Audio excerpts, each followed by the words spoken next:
Our Liberian Rooster, wonderful players. Our Liberian Rooster got wonderful players. Our Liberian people, we choose success. Our Liberian people, we choose success.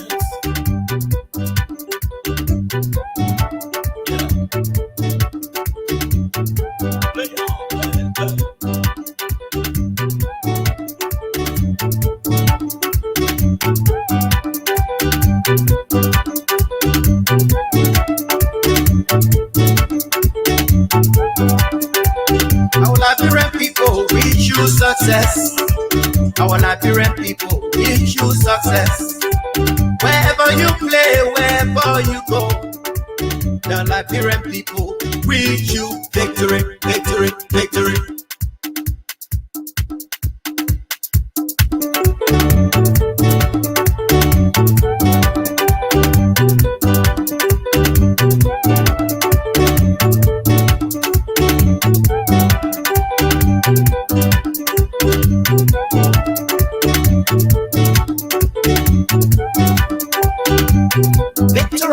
Looks like a first victory. Looks like a first victory. Looks like a first victory. Looks like a first victory.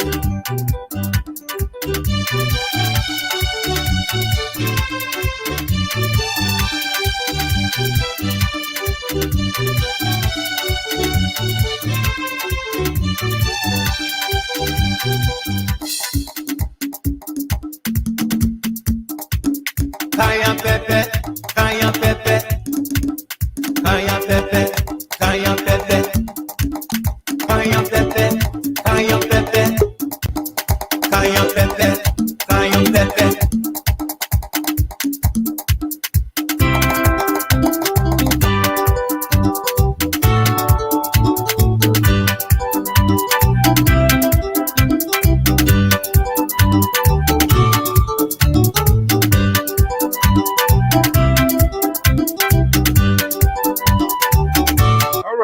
Good evening, folks. Welcome to this broadcast. I'm Alfonso Ziensot of the Liberia Public Radio and Lpr-Tv. We want to get this program to go in right away. The minister, my guest, is standing by. But let's just take you back, giving some memories of things that he used to do, you know.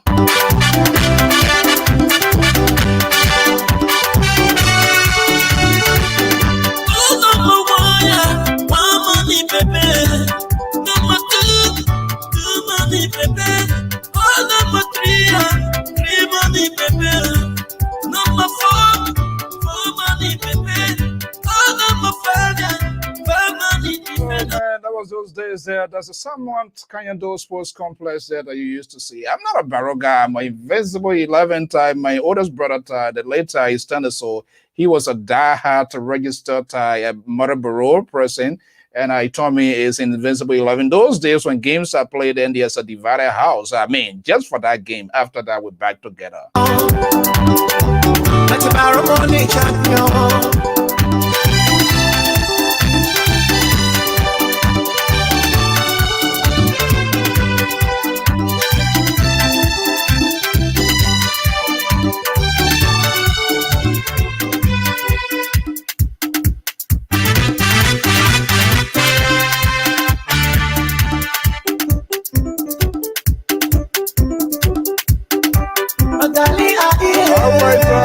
Let's get this program on the way. My guest is standing by. I'm Alfonso Ziensot of the Liberia Public Radio 10L.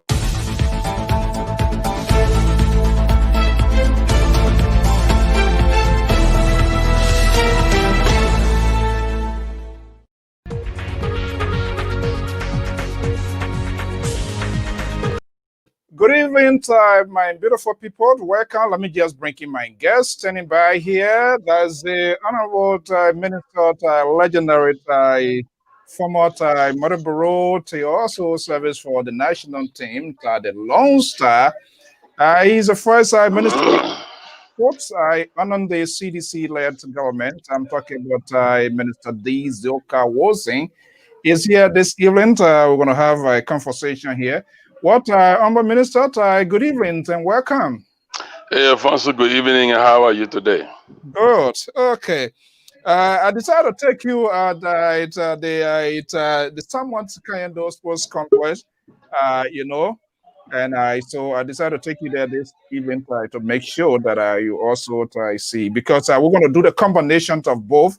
I know you occupy the political one, but yeah, let's do a little bit. Sometimes we got to kind of mix it and give it some mixed vegetable salads or whatever it is, and get a reflection of things that you. But I want to thank you so much. I thank you for honoring our invitation to be here. How are you?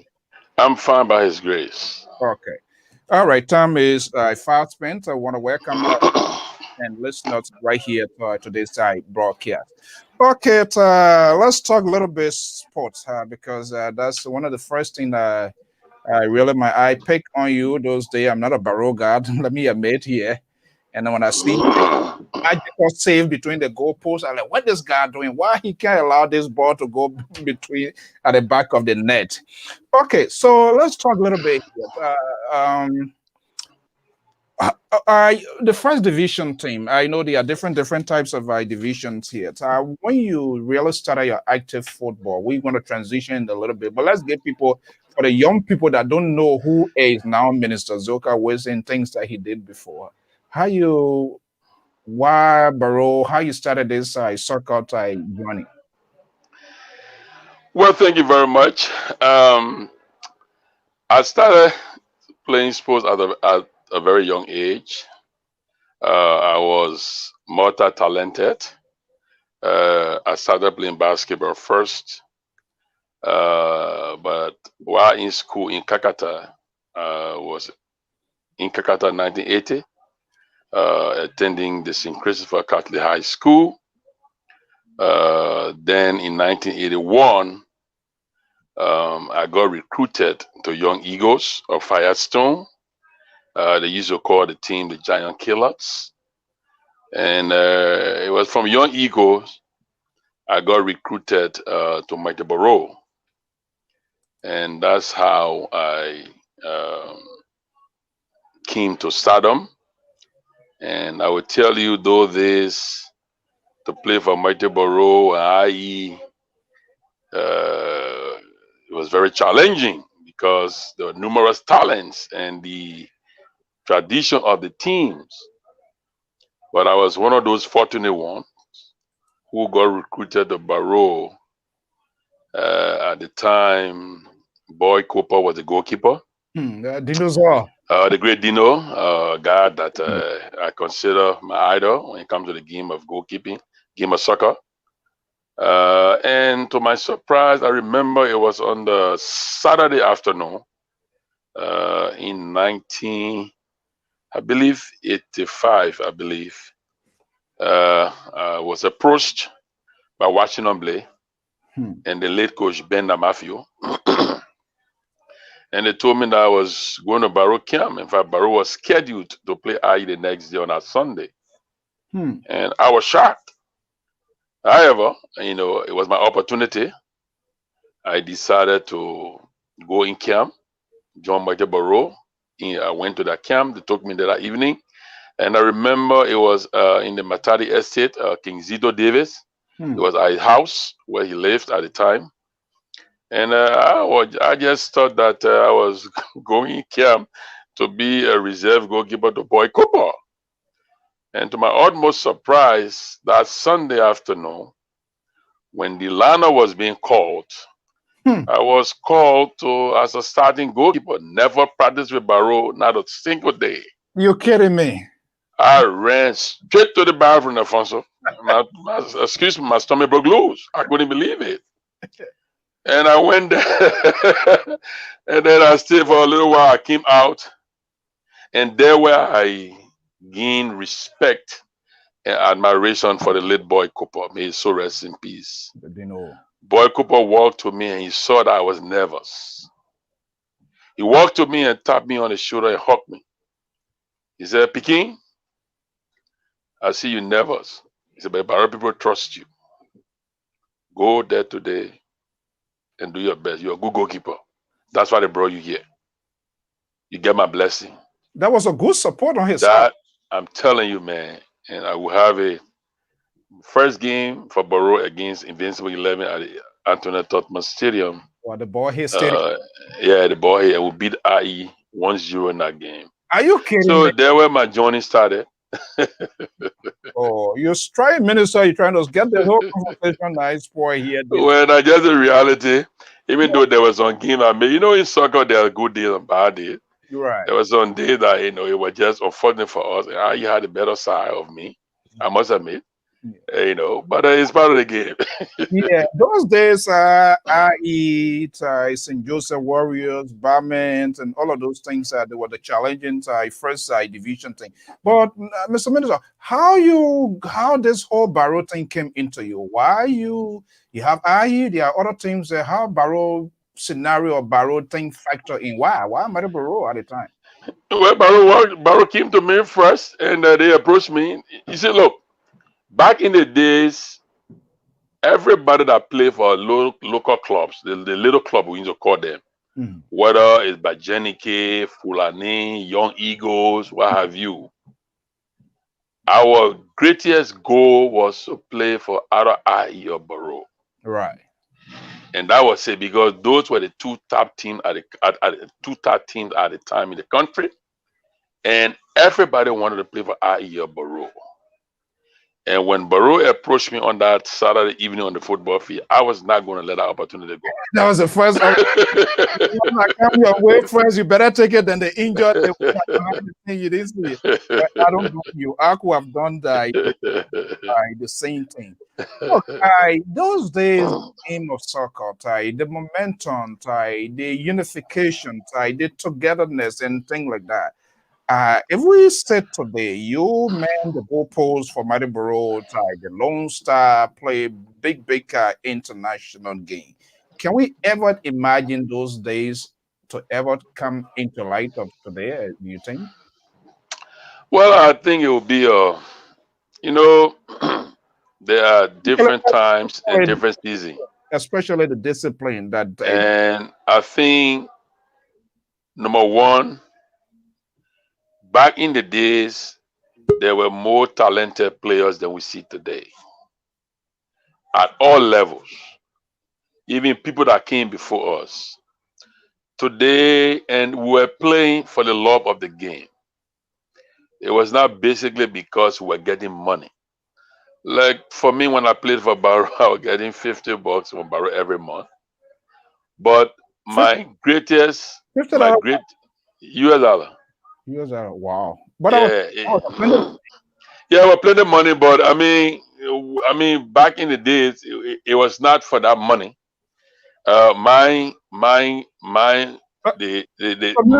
You elevate yourself small, my viewers. I saw the one. Oh, okay. Yeah. I'm sorry. Yeah. Good. Okay, good. All right, my. Are relaxing. That's why. I know.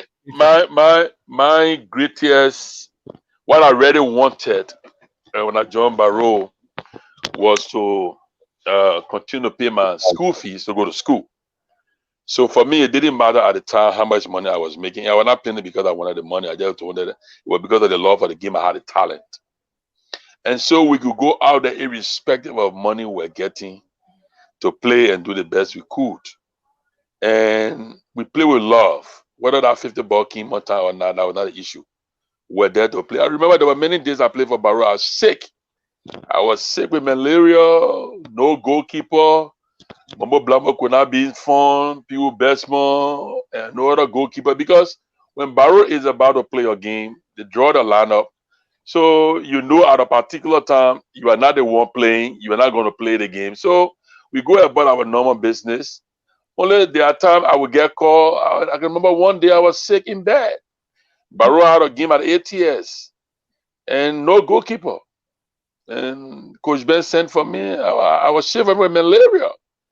I had to get up from my sick bed to get in the goal and post for Barrow because of I love the team. And, so we did all of these things because they love. Today is different. You find the young kids, they are not that talented, I was admit, and they put money in the forefront of everything they do. And, so it's difficult, to compare back then to today. And back then, even the game we play around town, there were so many talented players around town that even when you're a first division player, play against those players at the time, you have to be prepared. Because like the Borough of Nikutan had a league. The Borough League was a strong league. Every first, second division player was in the Borough League. I played for Throwing in the Borough of Nikutan. They had Sadewon, they had Dwa, they had Leeds United. And it was a big league in Nikutan. Yeah. And there were a lot of talents at those days. Today, it's just difficult, Alfonso. It's just not the same. Yeah, I see my senior brother here is tweeting from inside Morovia. I believe early morning hour here at Washington. Say, my one-time great goalkeeper Dexter Wilson still remember the days of Club Alora in Gaytown, Oro. Huh? When I somebody that knows me from childhood, you call me Dexter Wilson, you know me from childhood. Yeah, that's my senior brother. We used to base in Gaytown. I'm talking about like 1980 and all of that. So you see, whoever called me Dexter Wilson knows me from my childhood. Okay, wow. Okay, well, you see, what a small world. Okay, let's do a step by step. I know we want to switch gear here, but sometimes it goes weekend like they go to refresh the mind of the old days to give people the sense of because some people just hear the name, they don't know who the person. The man just came into the game. Tell me, which of the memorable game you now, Minister Wilson, you can remember for Mariboro that you really got to your hair? Yes, this game is the game that I pull. Or can you remember any specific game or tournament? Yes, I do. It was 1986. Mariboro versus Union Douala in Cameroon. Wow. At the time, there were a couple of World Cup players playing for Union Douala. One of the most famous was Emile Umbu, who played male field for Cameroon. He was on Union Douala.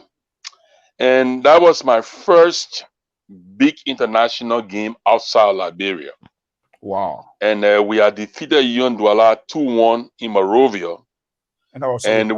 And we needed, it was a club championship tournament. We were champion in Liberia and Union Douala were champion in Cameroon.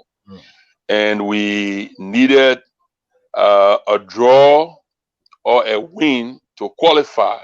Wow. In Douala. It was an uphill battle for us. And that was my first big international game. And went into that game, I tell you, man, Alfonso, that was the best game during my entire career.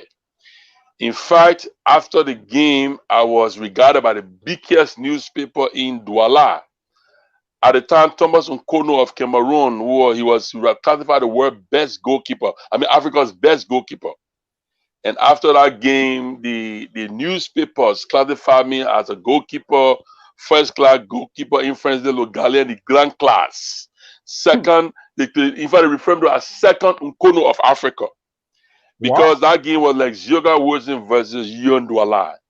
The number 9 of Douala, Union Douala and myself met one-on-one 9 times. 9 times. 9 times. 9 times, and I saved all. And it was the best of my games, and I always say that. Then that was my first big international game outside Liberia, and I would never forget that. Because look, I was hailed as I walked the streets of Douala, because we stayed in Douala for a couple of days. At the time, they had Claude Leroy, who recommended President Weah to Arsene Wenger. Yeah, Claude Leroy was then the national team coach of Cameroon, and he was helping Union Douala at the time. And that was that game. I can never forget that game. Even those who played the game in Douala, because it was a tough challenge. It was a tough match. But man, our team played. Who were some of the players at the time on Mariboro? I know the great Deba was in the front line. Salensa Diba played that game. Washington Blade, Theophilus Swansea was in the defense. We had Simon Quilliman Pelemo, the late William Gray. The late William Gray. We had Sawe Terry Johnson, late Terry Johnson in that match. Frederick Cole was in that match. Benjamin City, Roberto Bediga was in that match. Oh, yeah. I said he was one of my in February. Roberto Bediga, he was in that match. He had to get down to the ground. The man already on the ground, so you that was a match. What's about the great Mike Gibson? Was he in that game? He was playing for Barrow at the time? My guessing was a Mayfield general. May so rest in peace. Yes. Oh yeah, Mark Gibson. I mean, look, man, Barrow team was huge. Our team was huge, and we pulled it on and eliminated UN Douala, and that was the game I always remember. Okay, so let's come. That's the good one. Now let's come to the flip side of the game, a game of soccer. What was the worst game of now Minister Sazoka was in between the poles from Edinburgh? You remember?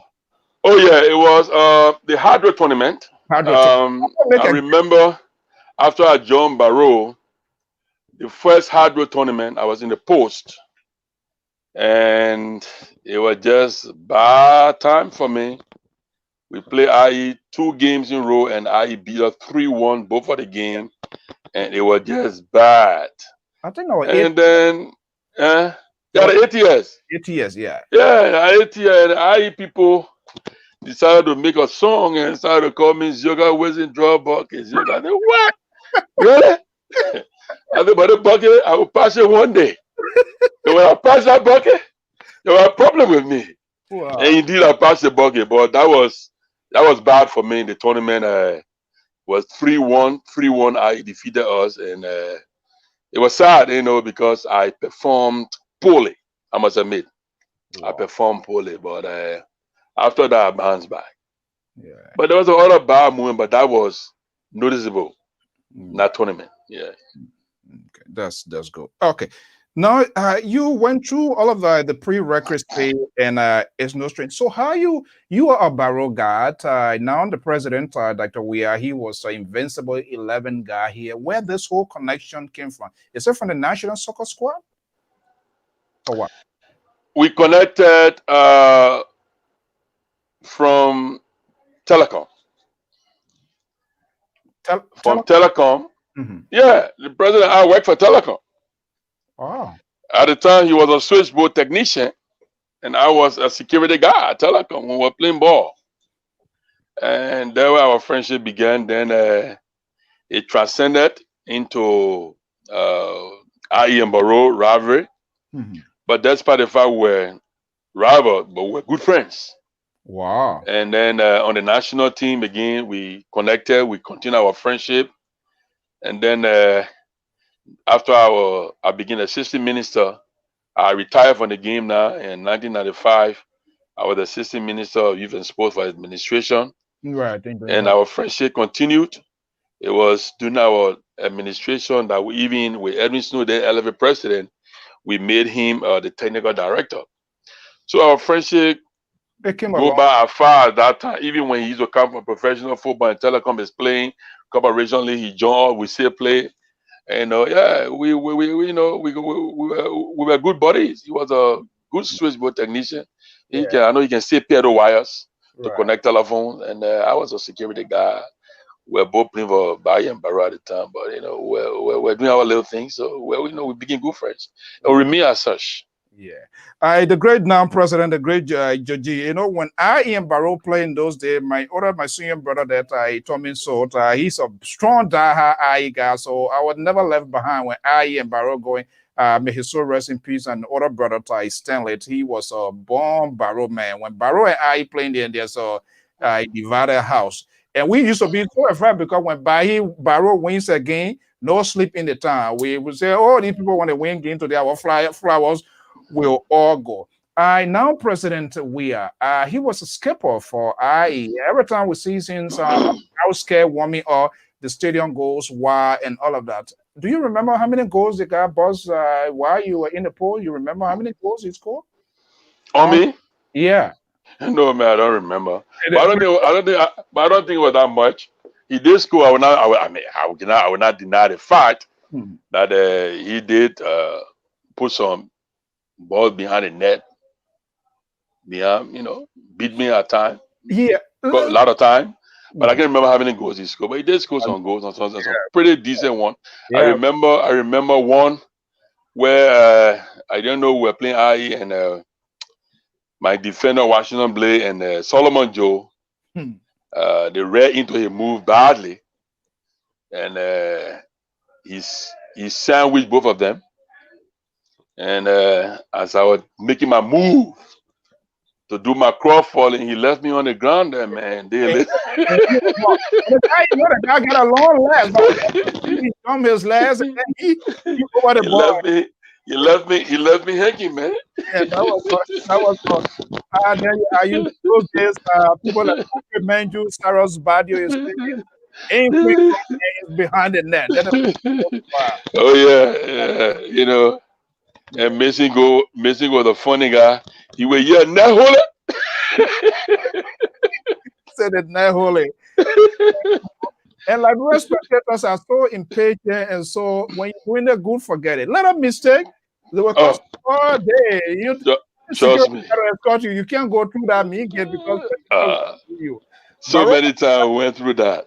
Baro and IE were those two teams here that was. So talk to me here a little bit. And now President Taiwan, the Lone Star thing. I mean, I know that's one of the things that he did not really meet the goal where he really want to get the news.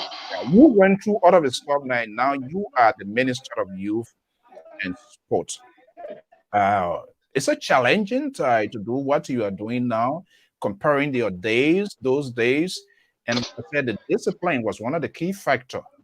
And politics has also come into it. But talk to me a little bit. Was there any time you remember those days, be it on the Mariboro or the national squad, where the captain or the team or the coaches, the technical team set up a team, and then some sort of call come from there? Because the last Samuel though he was a diehard man. He was there used to be some interventions in the coach or the technical team draw out to interfere with the sport and those that really fit, something like that. It used to happen. Well, no, I don't ever remember officials interfering with the technical aspect, even during my days as a player and as assistant minister, and even now as minister.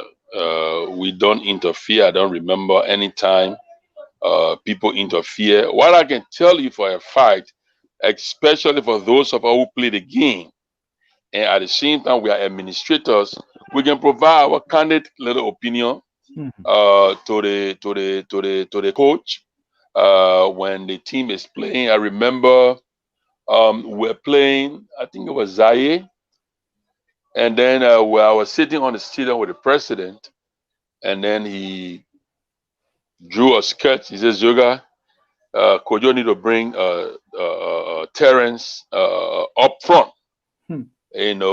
Terrence Tisdale. Because we need him up front to do X, Y, Z." And he drew a sketch. And then halftime, I sent the sketch to it was just a suggestion. Joe Namwe took it to Kojo, and Kojo did exactly as the president suggested. And the goal came in no time from through Terrence Dixon. So we would do that. It's just a suggestion because we play the game. So when we see some things, we share. Even I myself, Minister of Youth and Sports, I do share at times my view with the coach, but it doesn't mean that what I share with the coach was binding. He had to do it or else. No, that was not it. And I didn't witness that when I was playing, where officials or president were called to intervene to the game. No, I didn't witness that. Wow. Yeah, those days, the hydro tournament used to be like, I think it used to come either around December. I can't remember. Yeah, December, yeah. But yeah, hydro tournament. When hydro tournament is coming, I mean, the city is really, I mean, football was really, really exciting. I'm not sure. The last time I was in Liberia, some kind of thing went beat Barrow 6-0. I said, are you kidding me? That Barrow, they beating 6-0? Mariboro? But those times has come and gone. Now, let's look at the structure of Lone Star now. Honor your watch as youth and sports. It's been really taken care of, supported, and I know we are in a very hard times, no question about it. We cannot rule that out. But do you think the Lone Star team today is been paid full attention? Like you guys, I believe those days Lone Star was taking a keen look. You guys are taking good care of for the most part. Well, I'll tell you, amidst our challenges at every level, the government continues to support the national team, the Lone Star, but we must also give credit to the Labrador Football Association because they have also stepped up. You know, FIFA have been supporting federations, and I will tell you, Mustafa Raji's administration, I am seeing along with my officials and the Liberian people, I seeing actually funding FIFA has been sending to Liberia over the years. We are actually seeing what the money is being spent on, what it's being used for, and the national team have been benefiting from that too, especially the female. So yes, I say we are government doing its best, continue to support our team, but the LFA itself has stepped up because FIFA have been supporting them as well, and funds are now being diverted somewhere else, but has been spent exactly as FIFA has should I say FIFA want them spend it based on their own plan and programs that is submit to FIFA. So yeah, the national team is being funded by government. Okay, all right. I mean, yeah, I mean, it's fair to mention. Let's see that. Okay, we're going to pivot now. You get a huge task. We are taking a little reflections of the past. Is there anything in the past in your soccer career you want to make reference to before we shift gear? No, man, let's move forward. We talk here. Okay. All right. Thank you so much. And as usual, you know the traditions. And first of all, I want to say thank you for making your time available here. This is what we want to be doing, this sort of engagement with our leaders as well, whether we agree or disagree, to have this sort of a civil conversation. Now you occupy a major political type position, the Minister of Youth and Sports. Mr. Minister, I am concerned. I know this is a kind of crazy question. The future of the young generation. What does the Ministry of Youth and Sport, what does it have to really do to the young generation? And I know time has significantly involved the polarizations of political parties. Sometimes when I see the youth today and their engagement, other people, do we have Ministry of Youth and Sport? What are they doing? I see people to be less basic. Let's look at your turn you up to this present here. Let's look at some of the things that you have done, and let's see how we can count them. What your ministry has engaged in now to help the young generation of today as Minister of Youth and Sports? Well, thank you very much.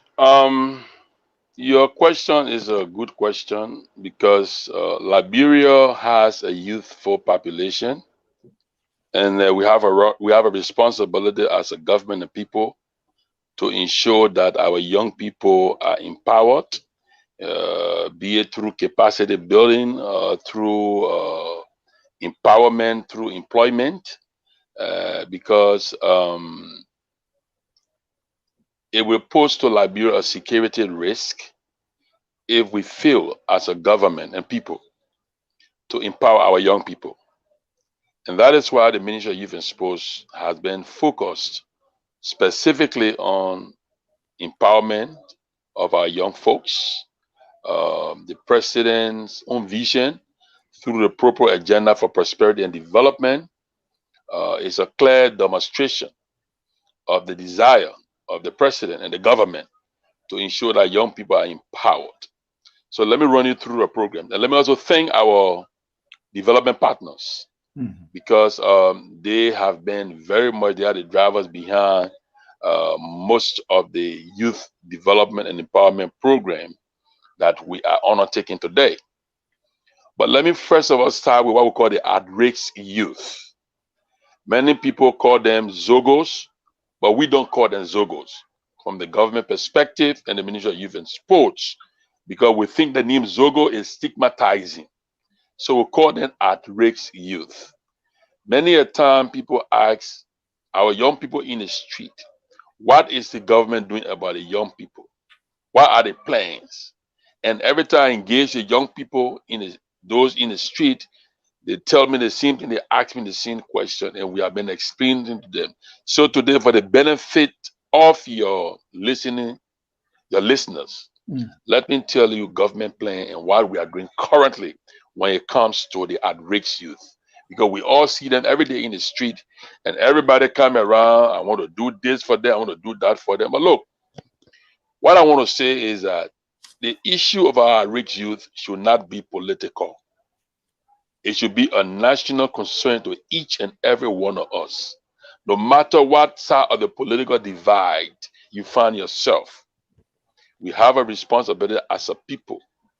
And we all need to put hands around each other to make sure we can make a difference. So currently, the government of Liberia, through the Ministry of Youth and Sports, we have two plans when it comes to the young, to the at-risk youth. One is a short range, and the second is a long range. Let's start with the short range. There are lots of our at-risk youth who have been rehabilitated either through a church or some form of organization. They went through the process of detoxification, psychosocial counseling, everything. All they are looking for is some form of opportunities, some form of opportunity for them to have some skills to be able to be serviceable mode in society. There's a program that is currently being run by UNDP, UNFPA, and other development partners with the Ministry of Youth and Sports as the lead government implementing partners, along with the Ministry of Health, the Ministry of Gender and Social Protection, Gender, Children and Social Protection, the MCC, PCC, Lpr-Tv, what have you. The Ministry of Youth and Sports being the lead. That program is called SEED. It's a socio-economic empowerment of disadvantaged youth. It's a pilot program to cover 500 at-risk youth for now in Monterey County. That program provides psychosocial counseling. There are 3 drop-in centers we have in around Monrovia, where the young folk go through all of the processes I'm telling you about. They are providing vocational and technical skills, and we try to give them some seed money to engage in some business activity based on what they are trained for. So in September, we graduated 153 of those students in different trades. In fact, there were 35 of them that graduated that did plumbing. And I wrote the Liberia Water and Sewer Corporation to incorporate them, and they were incorporated. I spoke to Dwana himself, and he was excited, and we sent them. For 3-month internship training, they will be paid by the program, not by the Water and Sewer. And there were some of them are the auto mechanic. I wrote the Ministry of Public Works, and we're trying to replace all of them to get training. Now, there are 500 of them in that program. We recruited them, and they are going through the program. So that is a short-range plan that is going on now as we speak in Monrovia. Now, the long range, the Ministry of Youth and Sports has a place in Bensonville, Bentor, called the Youth Agriculture Training Center. We have a plan to seek assistance to have that center renovated and developed as a rehabilitation center for our at-risk youth, where they will be taken for pure detoxification, go through psychosocial counseling. But our greatest plan is to also provide them vocational and technical skills, because we believe no matter what level of intervention we conduct with the young folks that are on drugs, that are petty theft, and all kinds of things they are doing, if we don't provide them vocational and technical skills, they go back in the streets, they will continue to do what they are doing before. And that's why vocational and technical skill has to be part of the program. We reached out to the UN agency, UNFPA, UNDP, UN system. I had a meeting with them, and I took the country representatives of UNFPA and UNDP to visit 2 ghettos in the King Gray area as well as the Tinga village area. And those gentlemen, Palami and Dr. Bennett Yanabangi, they seen for themselves, the young folks, how they need help. As a result of that, the UNFPA provided $50,000 for us to do an assessment, because we don't have a statistics of how many at-risk youth exist in Liberia. There are statistics maybe only for Monterey County or maybe for Grand Bassa County. But we want to know how many persons we're talking about in the entire country. So as we speak, that assessment, the consultant was hired. That assessment is being done as we speak. So, And Mr. Why such assessment? First of all, was not done all the time. Well, Because I will hope that you. I will hope that you ask the past administration, because we just came to power, and so we have been reaching out in order for us to get help. Our partner want to know how many of these at-risk youth we are talking about. And like I said, there are splinters of statistics available, but not for the entire country. And so this time now, we are doing the assessment for the entire country, and we hope to complete that assessment by the end of December to submit the report to the UNFPA, and then to see how best we can begin to gather our assistance to renovate the Youth Agriculture Training Center and transform it into a rehabilitation center for our at-risk youth. So that is one aspect of the at-risk youth. Now, coming to another aspect of the at-risk youth, there's a current program that is being that we are implementing in partnership with Mercy Cup. If you recall, President Weah visited France in 2018.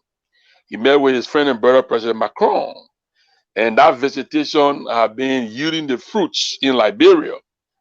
We have begun implementing a program in Mercy Cup that will benefit 11,000 young people. And amongst the program that we as Ministry of Youth and Sports will be engaged into that will benefit the same our at-risk youth is a program we call the Youth on the Job Training. That program, we are recruiting now young people. We have done the first 60 of them. We'll be recruiting the second batch of 100. We recruit these young people who are summer illiterate or illiterate, and we place them with master trainer. It's a hands-on approach. It's like an apprenticeship program where they stay in the program. The program runs for 1 year. We're going to give them transportation allowance every month and provide 2 kits to the master trainer, where our at-risk youth will go through this training for 1 year, and when they graduate, we get a 2 kits and place them in various workshops. That's one aspect of that program. Another aspect that is going on is what we call the National Youth Service. The National Youth Service was a program that was funded in the past by UNICEF. But since 2015, it became dormant. And today, we have reactivated that program. As we speak, we have currently 50 of our young graduates, either in the area of education, in agriculture, or in nursing, are in the counties Monserrado, Margibi, and Grand Bassa, assisting the Ministry of Health, the Ministry of Education, and the Ministry of Agriculture in those counties. It's a National Youth Service program. They are being paid for being there, and that program will run for 10 months with them, and we'll be recruiting as we go along. Okay, and this, let's have a conversation here. Absolutely. Yeah, in terms of the recruitment here, Mr. Minister, what is the criteria set? Is the age range? What do you look at? How transparent is the recruitment? Who has been selected and not been selected? Well, first of all, the program is very transparent. It's not done on who know you basis. Let's take first of all the National Youth Service portion of it. The National Youth Service portion, the recruitment is done. The program is called LEAP, the Liberia Entrepreneurship and Employment Program LEAP. Is being implemented by Mercy Cup and Youth and Sports, supported by the French government. The recruitment is done by both Mercy Cup and the Ministry of Youth and Sports, and it's purely transparent. Applications are put out there. People fill it in once they meet the criteria, because we have specific number of people that we want. And if we have more than the required number, we do the lottery system, where we put the name into a little basket and shake it, and somebody pick. So make sure that nobody is left out. And the age range is a youth. In Liberia, under our constitution, a youth is defined as somebody between the ages 18 to 35. If you're below 18, for this program, for this program is 18 to 35. But youth is defined between the ages of 15 and 35. But for this program, it's 18 to 35. That's what we do for this program.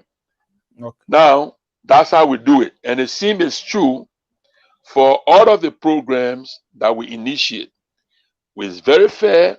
It's not done on who know you basis, because there are a lot of people who don't have the opportunity. And we make sure that the less fortunate have a shot. And not because whether the minister of youth and sports, he is a minister, he has an interest, he must submit that name. No, we don't do that. We're very transparent what we do, and we publicize it, we announce it, people apply, and they go through the process. So, yeah, and that's good. Okay, and you talk about the graduates, and I'm happy for that. But after graduates, after their graduations, after going through those basic trainings, do you let them to just go by the way, or you help them in the process to secure something, because they must practicalize whatever they learned, their skill, it must be invested out there in the public, so that they will be able to be more or less people to stand on their feet. Is the government, autonomous agencies of government, are they all aware of the support? Because to be honest with you, Mr. Minister, I sometimes feel very, very joyful, and I say politicians, both sides, they are used our you. They get them hanging behind and hold their chanting, sinking, and I don't see what they are doing in terms of them to make them to be independent, to be able to make informed decision, because they want to keep them in a position where they will be able to solidify their political base. Are they supporting the initiative by the Ministry of Youth and Sport? Those that go through this discipline to be able to also get like there used to be those days, vacation job or even employment opportunity. Yes, they do. So for the youth on the job training, because this is specifically for illiterate and semi-illiterate youth. It's an apprenticeship program where we send them to master trainer. And part of the plan is after they complete the 1 year, we can either have the master trainer hire them, remain there, or we give them 2K to continue and start our own business. So that what aspect? Now, for the youth, for the National Youth Service, to qualify for it, because there are 3 areas we are focusing on. You must be a graduate from the Teachers College. You must be a graduate from the Agriculture College or a graduate from the nursing school and certified. Because we send you, like for the nurses, we send you to Leeward County, to the counties in a remote area to help. Now, they are sent there through the Ministry of Education, Agriculture, and Ministry of Health. And for the 10 months they will be there, we are already encouraging. I'm encouraging my counterpart, my colleagues, to see whether they can be employed after they have completed a 10 month. But we're also helping to find other areas of placement, because know also that government wage bill is very high right now, and government is trying to reduce its wage bill. That's one of the requirements of the IMF, the program we are into. But if the opportunity exists where these folks that we send, there's other openings where they need to be hired, we are encouraging them to do it, while they themselves are looking out there, getting the job experience, and also looking out there for themselves as well. Wow. So let me ask you here, because it's all government, and government is much deeper, those who don't know here.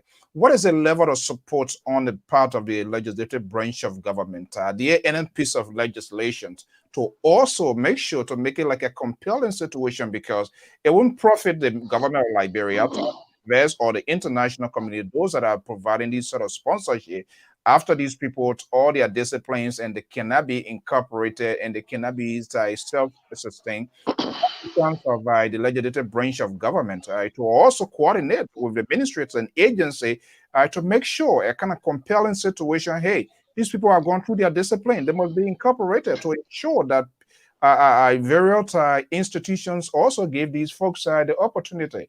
Are you getting, is that corporation that's also enforced? Well, there is not such imposition, but I know there have been interest from the national legislature, specifically the lower house. Let me give you a specific example. I received a citation, I believe in September, to appear before the House plenary, the full section, to explain to them what the government was doing when it comes to the at-risk youth. And that request from the House was made possible through a letter Representative Johnson Gregory, Nima County, sent to the House requesting my appearance to explain to the August body a government plan for our at-risk youth. And I did appear, and they was very, very pleased with my presentation because they did not know what I just explained to you on this platform, that we're doing a lot of stuff. And I was requested after my appearance to submit to them a budget for our short range and long range plan. And I did submit to them the budget for the short range plan. And I told them I could not submit the long range plan budget because this assessment we are conducting currently is very important for us to be able to conduct our full assessment or what we require to rehabilitate to renovate the Youth Agricultural Training Center. So as we speak, that short range portion of the request from the Honorable Lower House has been sent to them long since they requested that. So that's one intervention. Now, another intervention that I will say on the platform that we believe very important that we'll be working with the Senate and House Committee on Youth and Sports about is the issue of job creation for young people. I believe, and the government believes, the young people of our country voted for change. And one of the fundamental changes we need in our country is to have a job creation program legislated and become the law of the country. I was in a chat room the other day and I told somebody, we're in a discussion, and I said the previous government did not leave any job creation program for young people. And it's not unique to the previous government. Government after government, every government that comes in power have their own plan. They come, they create some little jobs, some job for young people. That program ends, is done with. We cannot play ping pong with the future of our young people. So it is the determination of this government, President Weah, and the Minister of Youth and Sport to ensure that we legislate a job creation program for young people so that no matter who becomes president of Liberia, that will be that person's responsibility. It will be the law. You have to abide by the law. It will be on the books. That will be a big paradigm shift to really empower and improve our young people and prepare them for tomorrow. So that is something we intend to work with our both committees on youth and sports in the House and in the Senate on to ensure that we can work together and have the legislature. That will be huge for our country. So I'm kind of a little bit shocked here, and I know there should be that sort of committee. Both lower and upper house of government, committee on youth and sport, because as a matter of fact, the war took a huge toll on the young generation in the country, and that should be the priority. I don't know why the Helen Johnson government, like you said, and for they who are there now to have acted so slowly like that. I don't know what that suggests. But for the most part, things that we'll be talking about, Mr. Minister, is being surrounding within the corridor or outside of the proximity of Mosorado County. Somebody from Rebo G, somebody from Grand Gita, somebody from Maryland will be thinking, but wait a minute. Are these places not part of Liberia? Is there extension on the part of the Ministry of Youth to look at the young generation outside the corridor of Mosorado? What are you doing outside of Mosorado? Anything infos there as well? Yeah, thank you. I just told you about the LEAP program. The LEAP program I told you about earlier is beside Mosorado, it's in Magibi and Grand Bassa. But we also run another program called YOP, the Youth Opportunity Project. It's a World Bank project funded by the World Bank, and we got additional financing from the Swedish government, SIDA, to be precise. And one component of that program called CLASS is in all 15 political subdivisions. In fact, this program is to hire or employ 15,000 young people. And this component called CLASS, before we used to call it the productive public work, but it is now the community agriculture livelihood support, supposed to hire 10,000 young people. And as we speak, We have hired all 10,000 young people under this component, and they are in all 15 political subdivisions. What are they doing? They are engaged in farming activities. We recruit them in a group of 28, and each group is to cultivate 35 acres of farmland. They have surpassed that. In fact, we have over 12,000 acres of farmland combined that are being cultivated. And each member in this group of 28, we do provide them labor subsidies in the amount of $450 United States dollars. And that is one program, I think, all 15 political subdivision. And the program is very successful. In fact, I was on another network, and I said it, and I will say it here again today. There's a town in Lofa County called Kwadum. The young people in that town, from their labor subsidy they collected, and they sold some of their products, some of the food crops that they planted. They sold some, and they were able to get solar panel to electrify the town. The town was electrified because the young people were innovative. So there's one other program that is not just in Monserrado County, but it's all 15 counties. It's called the Productive Public Works. It's not called CLASS. And the young Liberians are benefiting from this program, despite they get money for making farm, but they're selling their product to sustain their family, and they're also using the money for other things that are beneficial to them. So while all of these things here, this seems to be a very good idea. A couple of years ago, I was privileged and sat in your office. I went through some other stuff. I had declaring, I don't know what has been the backlash with those ghost names that you clear off from the Helen Johnson salute government. I know that was not happening. Why all of these exhibitions, why are they not out there, Mr. Minister? How do we know? How can we make a guess game? Or where can we find this information? Well, they are out there. I mean, the information out. It can be found on our website. Even the program called Yup. Yup has their own website you can go on. And I have been on, I go to the Mika press briefing, and I articulate well about this program. I go on local radio station. I go on EABC. I speak about this program. In fact, there's another component of this program called the SBS. It is small business support. The small business support is empowering young people in Liberia who are engaged in small businesses. And we have over 69 of these small businesses in Morovia, and they are in the group of 5. So if you multiply 69 by 5, that would tell you how many small businesses are in order of Morovia that young people are being empowered through the YOP program. The programs are available, but again, one of the challenges we have is the fact that our country and most of the young people having access to most of the information via social media and other platforms has been challenging. And so we are developing, in partnership with the World Bank, a youth employability platform where young people, no matter where you find yourself in Liberia or outside Liberia, you can be able to go on our platform and you can search for a job and see how many companies have openings. You can even seek for job training. We are building it like in America here, when you lose your job and you go for unemployment, and you go to the unemployment office for training, and the unemployment office give you your password to log into that website. You get your own dashboard. You upload your resume. You search job. When you get a job, the same thing we will bring in Liberia with the World Bank. We are hoping to launch that program sometime early January. The young people, in fact, we recruited young people through a hackathon, and they are developing the platform as we speak.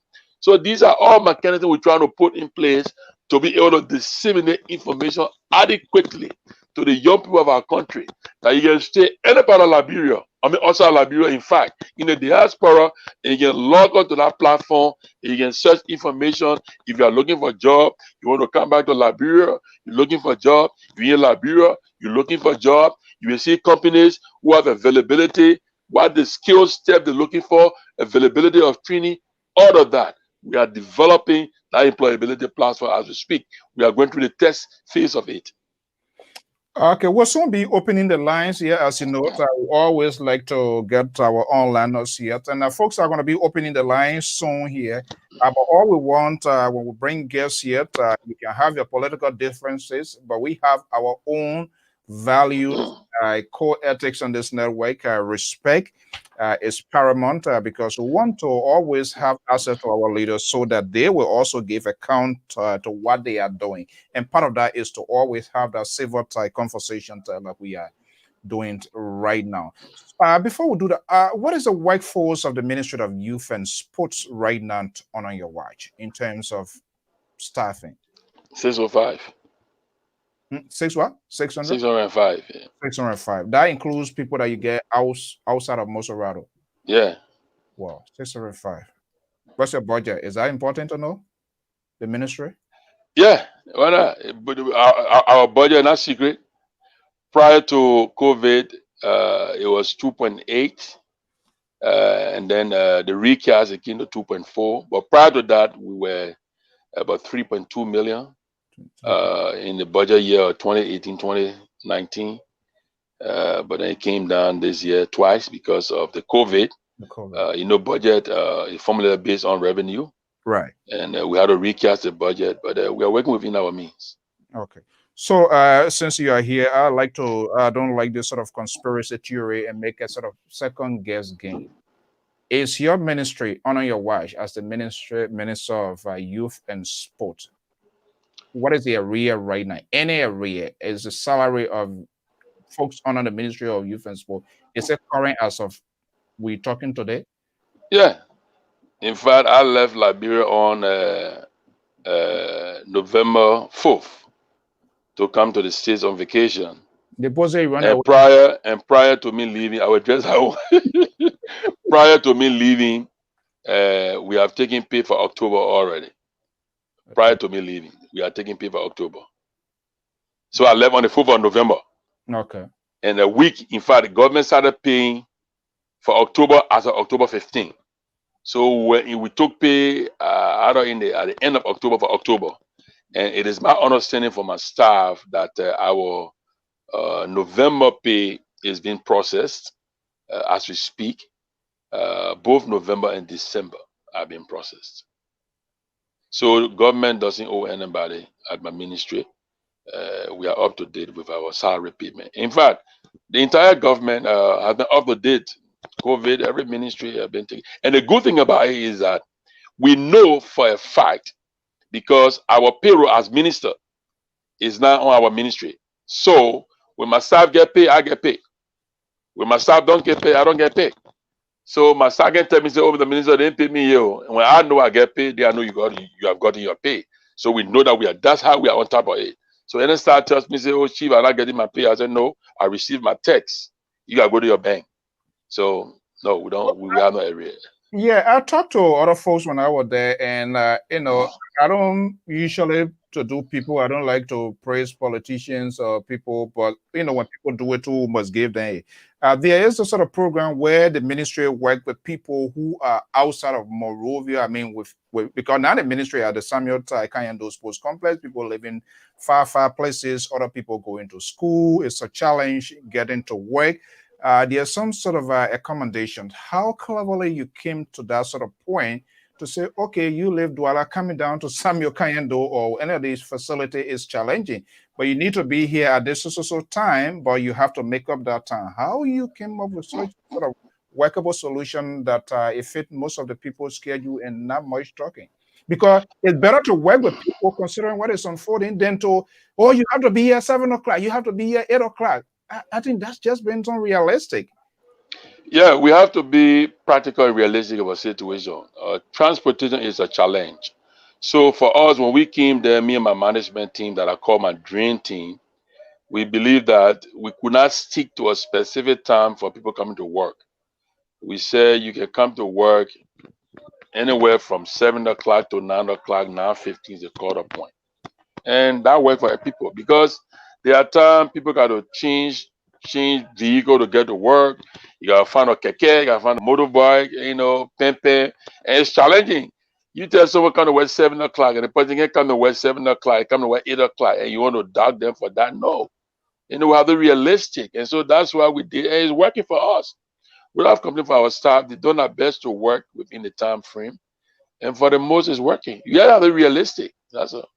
Okay, so we're going to start taking phone calls, folks. The number is there. I will also be getting some questions in line with our conversation here. We'll be very selective, and it is at my own discretion to keep the integrity of this network here. Friend and brother, as a matter of fact, from a schoolmate, classmate, and in UK, Mr. Chia is saying, what are the following mechanisms to sustain these efforts? It appears to me that these are like one-shot events. What is your response, Honorable Minister? Well, thank you. So let's look at the productive public work aspect on YOP, where the young people of 28 are making farms in the 15 counties.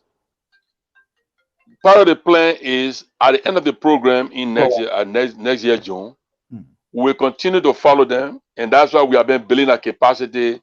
We taught them livelihood skills and management skills, everything, so that we are following them as they make farm, because it's a 5-year program.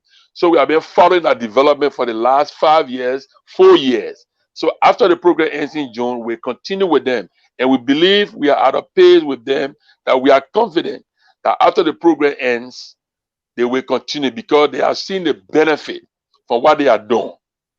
They are making their farm.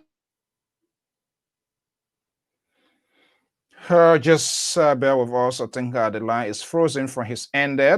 Just bear with us. Caller on the line yet. I'll be going back to you. Let me see here. Let me move the minister from the scene.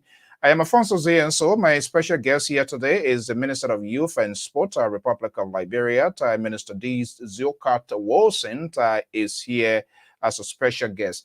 Please bear with us here. I believe here. His line is frozen. Okay, let's see. Maybe it's. I think I can get him off, and then bring him back on here. Let me just get him off, and then he will come back. Call out. Just hold the line. Yeah, the minister line is frozen, so he's off right now off the screen here. But what's your name and where you calling from? Are you there? Dolo, I'm calling from. Yeah, good evening, Mr. So. My name is Gonlapa Dolo, and I'm calling from the state of Delaware. Okay. Specific from the city of Newcastle. Okay, Newcastle. Okay, Dolo, please hold on. I believe the minister line is frozen, so he's off. I'm gonna be but let me having a conversation in the meantime to reserve your question. I believe it is not coming to me, it's going to the minister. Hopefully he's gonna be coming back here. You been following the conversation here so far? What do you make of it? I mean, the conversation, what I really enjoyed the minister is that when he spoke about his football days, and it was amusing, and the full library on the map. But what I taking a little bit back is that we don't know is that the ministry is lacking of information distribution. Like the good thing that he talking about, only he is the only person that will hear it from his mouth. So why this is in the news, why the press department is not breaking it up. And I think 3 or 4 months ago, it was a protest about some youth that they told them to do some work on the beaches and they never paid them. They accused him of embezzlement. Yeah, so just hold fire that because this is why we're having this sort of dialogue. And that's what you say. I mean, we say, and that's what I was asking, why these things are not within the public domain. And I think it profits government some of these things in as much you want to be very critical because it is our government, whether we voted for them or not, they are answerable to us. Until they can be available for us to have this conversation, it do them a good free public relations at no cost. Because why? We don't want to just be judgmental. We want to give them the opportunity to hear from them. And I'm happy that it's not surprising to me to honor our invitations. He was one of the ministers. I can remember going to Liberia a couple of years back, 2 years ago. I made an arrangement to have an interview, and he agreed. And by the time I got there, in fact, I gave my number. By the time I got there, he was the one that called me. Are we still on call? I said, yes. Before we got there, everything was settled as compared to some other one that, you call in and they say, oh, they're not ready, whatever the reason. Here, let me just bring Amos George on here. But the minister is not back yet. Let me just see here. Hopefully, just bear with me, folks. Let's see. I will try to see. I'm trying to get him back on here. So, we can get this going here as well. So just bear with me. Hopefully he will try to be back here.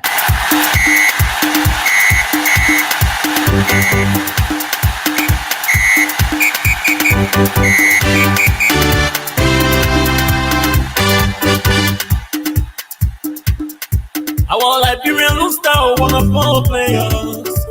Our Liberian Rooster got wonderful players. Our Liberian people, we choose success. Our Liberian people, we choose success.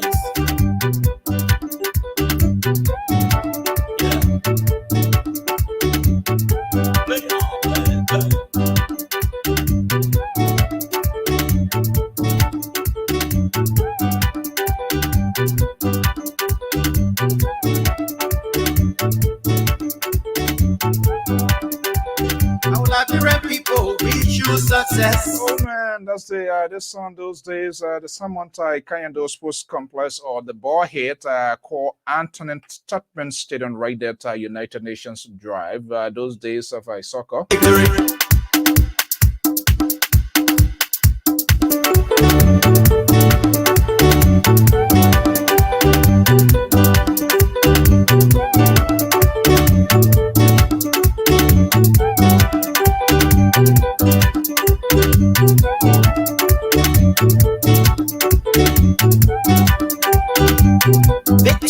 Looks like a first victory.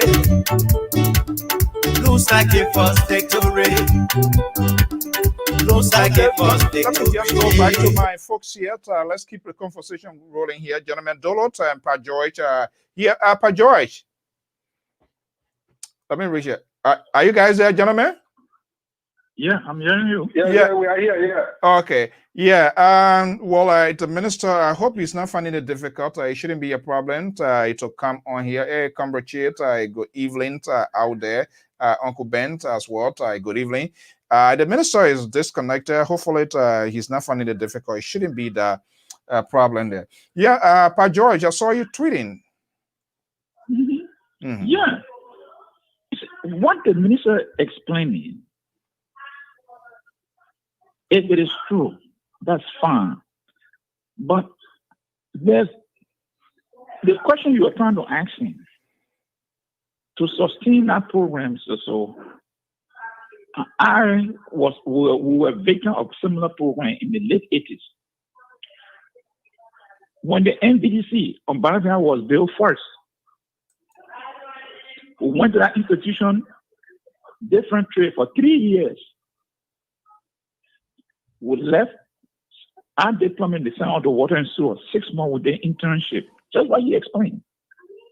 After the internship, you know what they told us? Government got job. They can't employ us. We should go and find job for ourselves. Which time was that? That was Dole time. That one telling you, Dole time. Oh, Dole time, Dole administration. Okay. Dole administration, NBDC, 3 years. We're in something the mechanic, auto electrician, plumbing, painting, carpentry, because it was built by the Japanese at that time. That the Japanese built our place first. So we went there, we spent 3 years. When we left. Okay. All right. Okay, just hold on 1 second. Let me bring the minister back here. Okay. All right. Thank you so much. Mr. Minister, are you hearing me?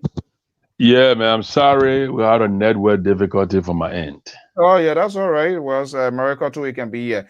Okay, we have some folks on the line. I will be going to them right now for their questions for us to get going. Okay. All right. So, Dolo, you the first to call. The minister is back. Go ahead with your question. Okay.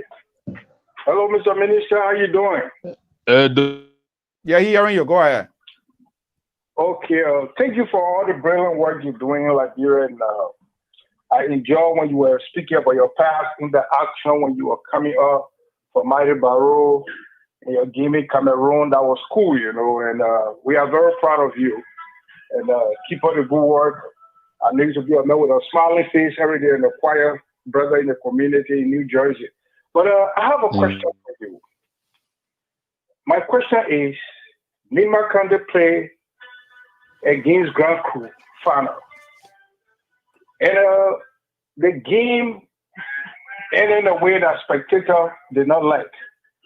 And for this, you came on the radio and you called the citizen of Nima County to be a hooligan. Hold on one second. Hold on one second. His network seems to be a problem. Now he's off again. I don't know what's going on. Come on, Minister. You are in the States. Where kind of network? Where a problem? I hope you're not using cricket phone, man. Come on. Okay, so just hold on one second. I want him to come back to finish that question. But in the meantime, folks, today my special guest is Minister D. Zoka Wosi. Tomorrow I'm going to be hosting at 5:30 Eastern Standard Time. I will be hosting the representative elect for the first time, a Liberian representative elect for the state of Rhode Island for district number 3. That is in Providence. He served as the former president of the Liberian community. Mr. Nathan Tobia will be my guest here tomorrow as well. Here, we want to listen to his success story and how he managed to pull this off here. Nathan Tobia is the representative elect right here for the state of Rhode Island. He's going to be my guest here tomorrow evening. Stay tuned and listen as well. So, okay, let's see here. The minister is back. Yeah, man. Sorry. Yeah, Dolo, go back. Yeah. Huh? Yeah, Dolo, continue. Okay, yeah, okay. Dolo, go ahead. Yeah. And after that, we called citizens of Nima County a hooligan, and we took exception to it. And besides that, a sister of our county was working in the gender ministry. She was fired by piece of tar because all she said on her Facebook page, the game was political and everything went to ground crew. And second of it, how the players are protected, how this cannot be political. My question is why this cannot be political. It is political. It's still right for the president of a nation to call two teams and talk to them before the eve of the game. Is part of the policy of the sports ministry. As you may know, you got your sport education in the West. Equally so with the president. That advice was given to you. You give the president advice to be the two teams and going for the grand final. That's my question to you. Okay, before I go to the minister. Okay, Minister, just hold on. Let me have Mr. George here so we'll free the line. I know he's taking note. Pa George, what's your other question, please? Oh, yeah, a couple of questions for the minister. Let's do it one at a time so he will answer. Okay. Minister, congratulations, but you know I'm an IE person, so when the minister is to play IE, then we'll call him drop bucket. When you play I can be praying for the ball to slip on his finger leg, just go through the net, but sometimes he higher too. Go ahead. So, Minister, you talk about all the programs that the government is initiating. And my concern is because I did experience, some of experience the same thing. 1 minute, Alfonso, I hope Mr. Dolo is on the line. Alfonso? When you graduate from this program, the minister, maybe the Minister of Public Works or Water, Corporation of Water and Sewer will not be able to absorb all the plumbers. And there are not companies in Liberia today probably that I'm not aware that will be able to absorb all these people. So then what happened to them? Because if there's no employment, it means whatever profession they obtain, they are going back to square one. So what are the programs that the government now will initiate to bring other people, like the carpenter, plumbing, building companies, that these people will be employed? Is there anything you're working on or just looking at the government to say that they will absorb these people?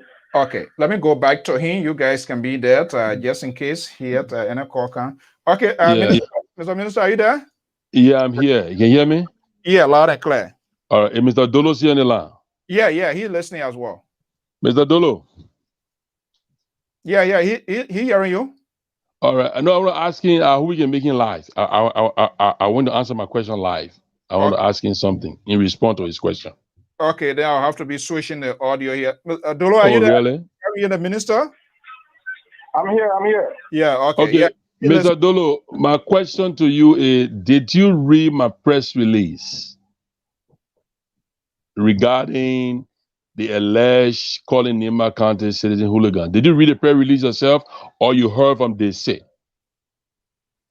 I listened to you, and this is why we took exception to it, and we said we're not going to take part in the country and decide. Okay, you said, hold on now, let not get in a dialogue. Release. You said. Yeah. Hold on now, Mr. Dolo. Let be civil. I will answer your question. You said you listened to me, right? Yeah. Yes, sir. Okay. Okay. So let me just respond to that part. I'm not sure you listened to me. Because if you did, I will quote verbatim what I said in my press release. The press release said, the disruption of the game was due to an act of incitement and hooliganism on the part of Nima County officials. And the two officials were identified further in the press release, the team manager and the coach. And that's why we suspended them in keeping with the rules. Now, you appear to be an educated guy from what you just said. I mean, from listening to you. How can you say that my press release called Nima County people hooligans when it did not say so? It said the disruption of the game was due to an act of hooliganism, of incitement and hooliganism on the part of Nima County official. Can you not equate the two Nima County officials to the entire Nima County? So you give me the Dolo. I did not call Nima County hooligans. That is why the Nima County Legislative Caucus, they did not even invite me to answer any question, because they read my press release, they listened to me, and they knew exactly what I said. In fact, my deputy minister for sports, G. Ande Kwame, is from Nima County. The press release that I read was written by him in his office. The Minister of Internal Affairs reviewed the press release because the National County Sports Meet is being jointly sponsored or carried out by the Ministry of Youth and Sports and Internal Affairs Ministry. So in no way, there was nowhere in my press release where I call Nima County people hooligans. I refuted that. Nima County people are good and decent people. I know a lot of them. I went to school with some of them. Some of them are my very good friends. And I did not. That is why the Nima County Legislative Caucus did not take it seriously, because I did not call Nima County people hooligans. On the issue of my colleague, Minister Piso Tar, I cannot speak to that. Maybe one day a Piso is on this program. You can ask her. I don't know about anybody being fired from a ministry because they did something, so she can speak to that herself. But again, it's good you brought the question up.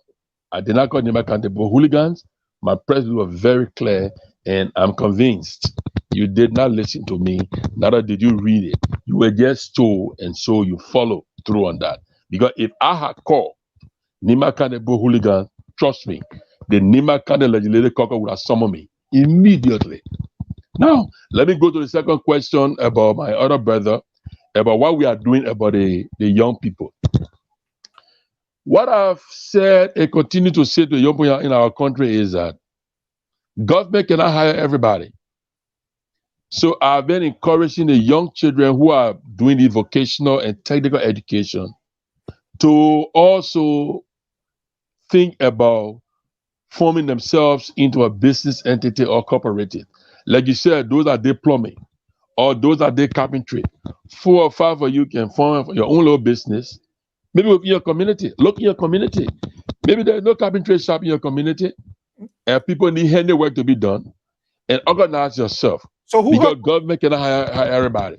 So then who subsidized that business? If I just came out here with 4 5, I have nothing to start with. Does the Ministry of Youth and Sport or other agency help to subsidize if we came out and register as a group, as a small Liberian-owned business? Who subsidizes that when they do not even have the starting fund? Well, the issue is government, Ministry of Youth and Sport does not have funding for that. And there have been, I know that the young people going to go get a business loan will be challenging for them because they don't have collateral.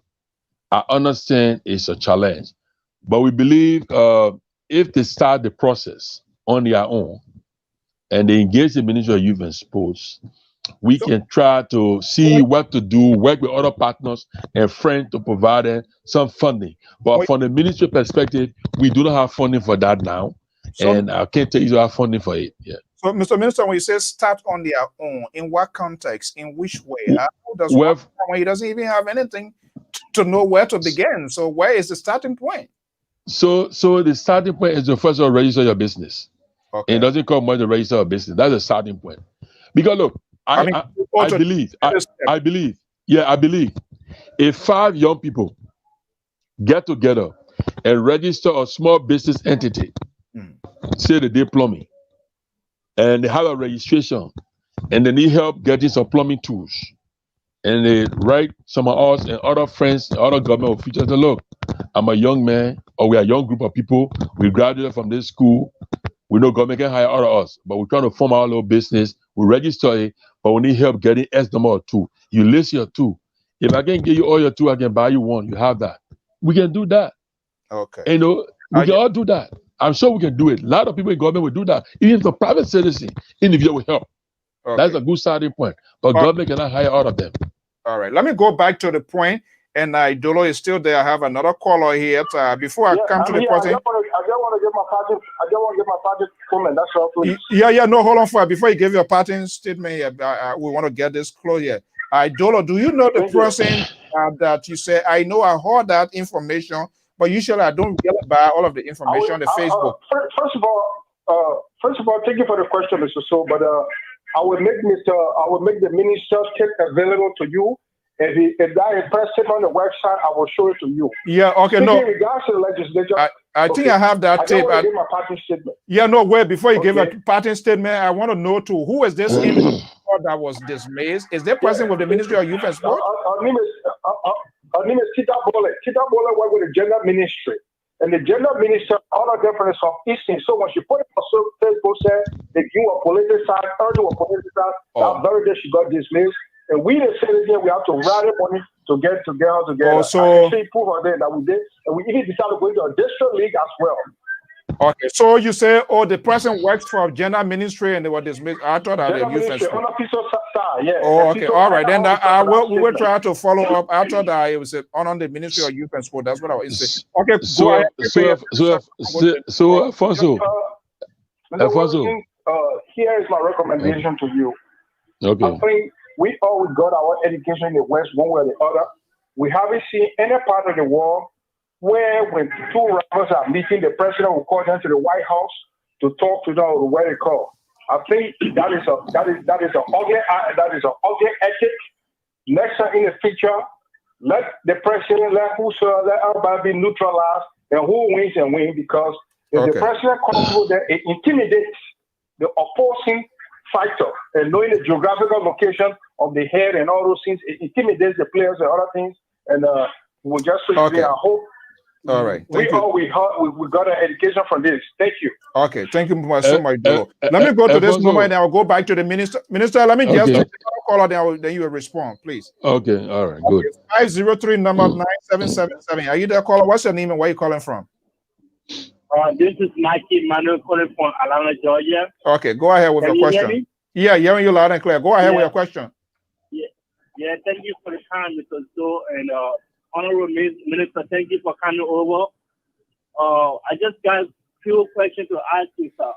And make it two at least. When we were coming on, the first thing every time in Liberia is soccer. So I just want to know if you guys are trying to implement an idea that would diversify the sporting activities in Liberia for the young youth.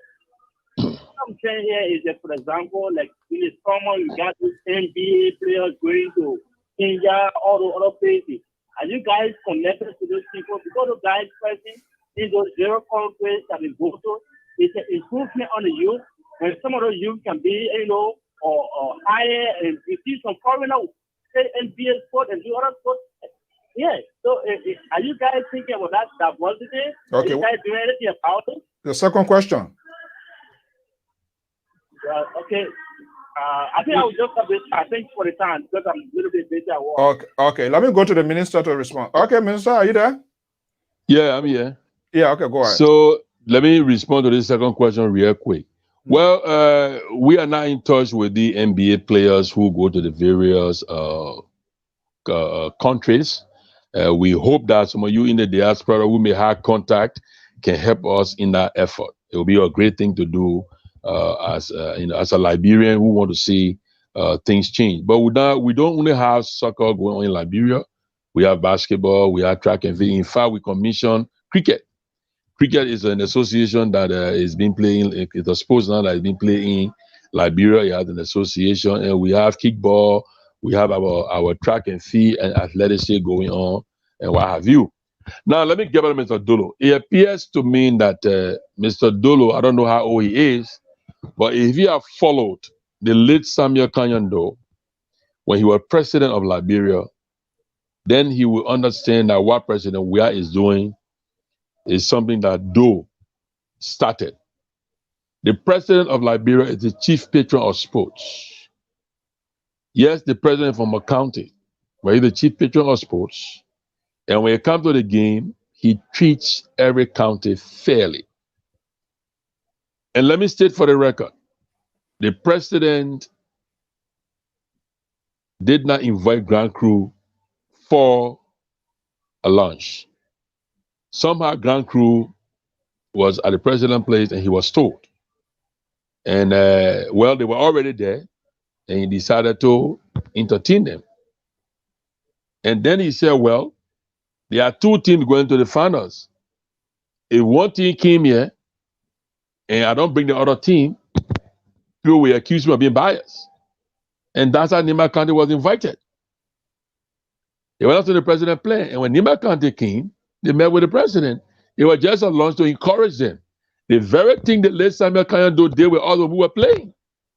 They were the various counties. It's not strange to our country.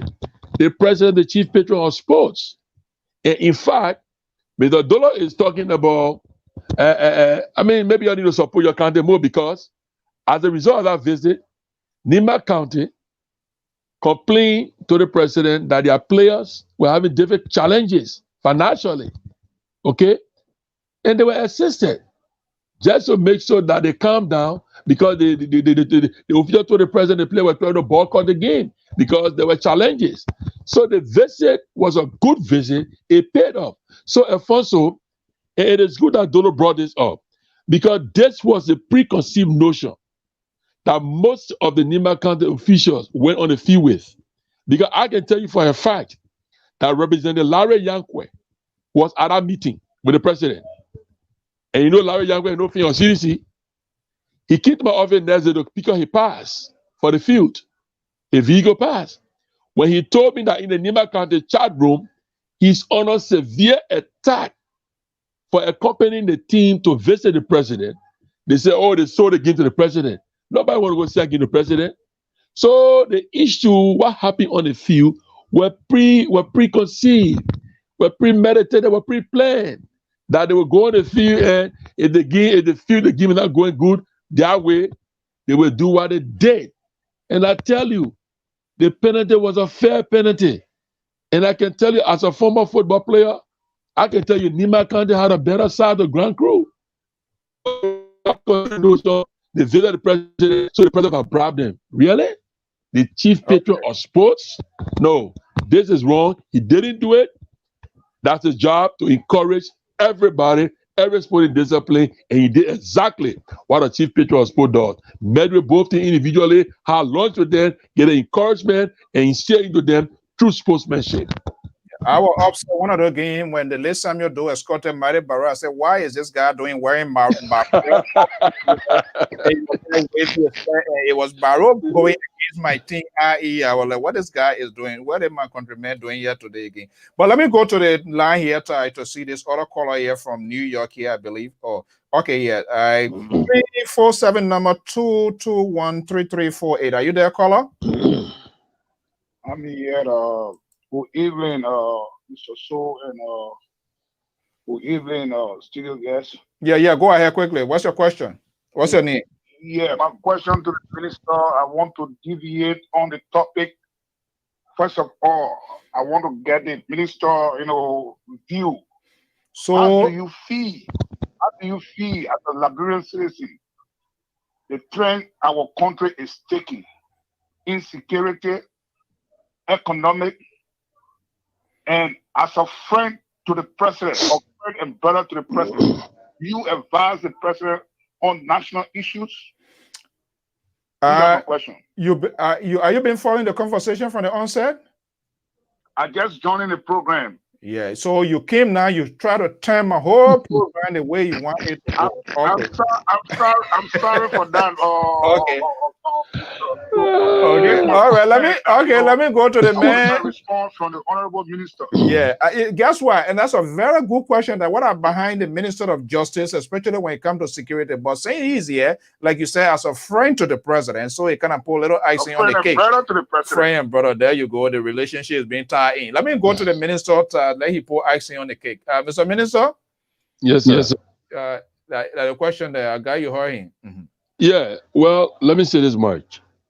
I don't think our country is taking the wrong trend. And I don't think the issue in our country, there is an insecurity problem. What is affecting our country is a continuous disinformation, the continuous mobilization of people by the opposition to create a sense of instability by refusing to dialogue, and every little thing people want to get in the street to demonstrate. That creates insecurity. It's not the government that is doing it. The government believes that in dialogue, because through dialogue, we can resolve problems. You take to the streets, you demonstrate today. Whatever you are demonstrating for, do you get it the same day? You're done. You have to get back to the table to talk and agree or find an amicable solution to resolve the problem. So why don't you engage government with a problem before demonstrating? I gave you an example. When I took over the Ministry of Youth and Sports, the three big youth organizations, FLY, LINSU, MRU Parliament, all of them have problems. Serious problem. You know how we resolve the problem? We resolve the problem by dialogue. And for the first time in the history of the three institutions, they went to their various congresses and had elections without a bloodshed or property destruction for the first time in their history. You ask them. Is the president open to dialogue? I wish Minister McGee or those are really tied that is he really open to dialogue? And the reason I'm asking that question, one of the conferences where they invited the opposition, and for example, there was a timeline. I know everything is in time, yeah, but to call people from different political beliefs and say talk for 3 minutes, talk for this minute here, and put a sort of gridlock on the. Do you think, Mr. Minister, that was comprehensive? That was a good strategy. Dialogue conversation goes on for like a week. The first day, people might walk off. Second day, people will go, but they will still have to go back to the negotiation table. Is that tolerance is still there? If it is within the president, but there are some other folks that are close to the president, and this is what is in the public domain there. Do you think he's really open to have a conversation? Even if he would not listen or not agree with the opposition, will he play his part to have that conversation and also that they can get his side? Well, if you actually follow the president's story or his history, you will know that he's not a violent person. No, that I can't even. You will know that he's always looking for ways for solution. Why you think UNICEF mean UNICEF ambassador? When the government were having challenges disarming the young people, who did they call upon? George Weah. when the opposition, I remember Unification Day, when they wanted to present their petition, the international community and the president was willing to accept their petition. You know, the president was there to the meeting. The international community was there. What did they do? They said no. They want to go in the street and give it to him in the street. Look, the president is always willing to dialogue because he believes we can only resolve problems through dialogue. It's not through violence. It's not through continuous demonstration when you're not even presented your problem. And look, in any negotiation, we'll be willing to get and take. So I tell you for a fact, Alfonso, the president is always willing to dialogue. Let me before I go back here, and like I said, I hope but you are part of the inside the bear wheel, so all of you guys got to face the week. Is he annoyed? Can he be annoyed about these sort of protests that are being going on? Even though the CDC before coming to power, it demonstrated massively. But is this sort of protest getting under his skin or under the skin of the government? You think? Well, I can speak for how the president feel in war because I can't detect that I'm not a psychiatrist or something to know that. But from my perspective as an official government, and speaking frankly, from my perspective, I think at times it's annoying. And I will tell you why. Because like I said, we all must dialogue. We all face challenges. Look, at the Ministry of Youth and Sports, I have faced tremendous challenges when it comes to my vocational technical schools, where teachers at times want to get in the street to demonstrate. But you know what? I engage them and resolve the problem once I know the problem. And I tell you, whenever the president is aware of a problem, he's willing to engage the problem. There are times we all sit down and one morning we get up, we hear, oh, this group is demonstrating. The next day you see Facebook, you see Facebook Live. This group, well, why are they demonstrating for? Nobody knows. Mr. Minister. So they must engage. Mr. Minister, yes. Those things happen out of suddenly without the government, ministries, or agency getting their hand, or without prior negotiations and everything else broke loose before these people get there. They just see these people appearing like that in the streets without any consultation? I think the vast majority of them do. Okay, the vast majority of them do. Okay, let me go to the line here quickly here before we wrap it up. Okay, call out here at 443 number 5738. Are you there? Go ahead quickly to for your question. What's your name? Where are you calling from? Hi. I'm Wawali calling from. Gentlemen, hold on first. Let me go to the lady and I'm going to come to you. What's the number? Hi. How are you? Thank you for your show. Thank you for the guest. Just keep that by your side. I heard he's talking about. First, I'm calling from Brooklyn Park, Minnesota. Okay. My name is Mona. And I heard he say something about people getting the street when the other quarter call concerning insecurity. He said there is no insecurity. So the guest, I want to ask him, have you lived outside Liberia, like in any of the developing world? Whether United States or Great Britain or anywhere. Okay. Have you lived in any of the area? I'm asking for a reason because honestly, if anybody know what is ready security, Liberia, people who have time to go to parties and everything, but now everybody runs home at 6 o'clock. And honestly, why investors are not going to Liberia? Because of the ongoing situation that everybody is seeing. And what most people have not realized, look, this cell phone we have, let us look at the trend. All are on Facebook doing a lot of things, posting a lot of things. The world is watching. There is nothing in hidden anymore. Now, a country where every time somebody is missing, somebody is killed, people die, no one goes to prison, the justice system is not working. I just listened to a lady who was on a show with Lo-Fi Julius, who was raped, listening to the kind of things she said. And then he's saying that, no, there is security. No, it's not. People are living in fear. People are running. And because of that, this is one of the reasons. Let me tell you, before this guy was killed, Ford, the guy that they killed, George, before his death, protest started from January, and this protest did not end until the election. And protest is ongoing. Like some people who come on the TV, protest still going on. I said, well, yeah, when protest is going on, when the children say 2 years protest going on, and people still visiting America from around the world. Okay. So let us be realistic. The life in Liberia there is poor, it's bad, it's not good.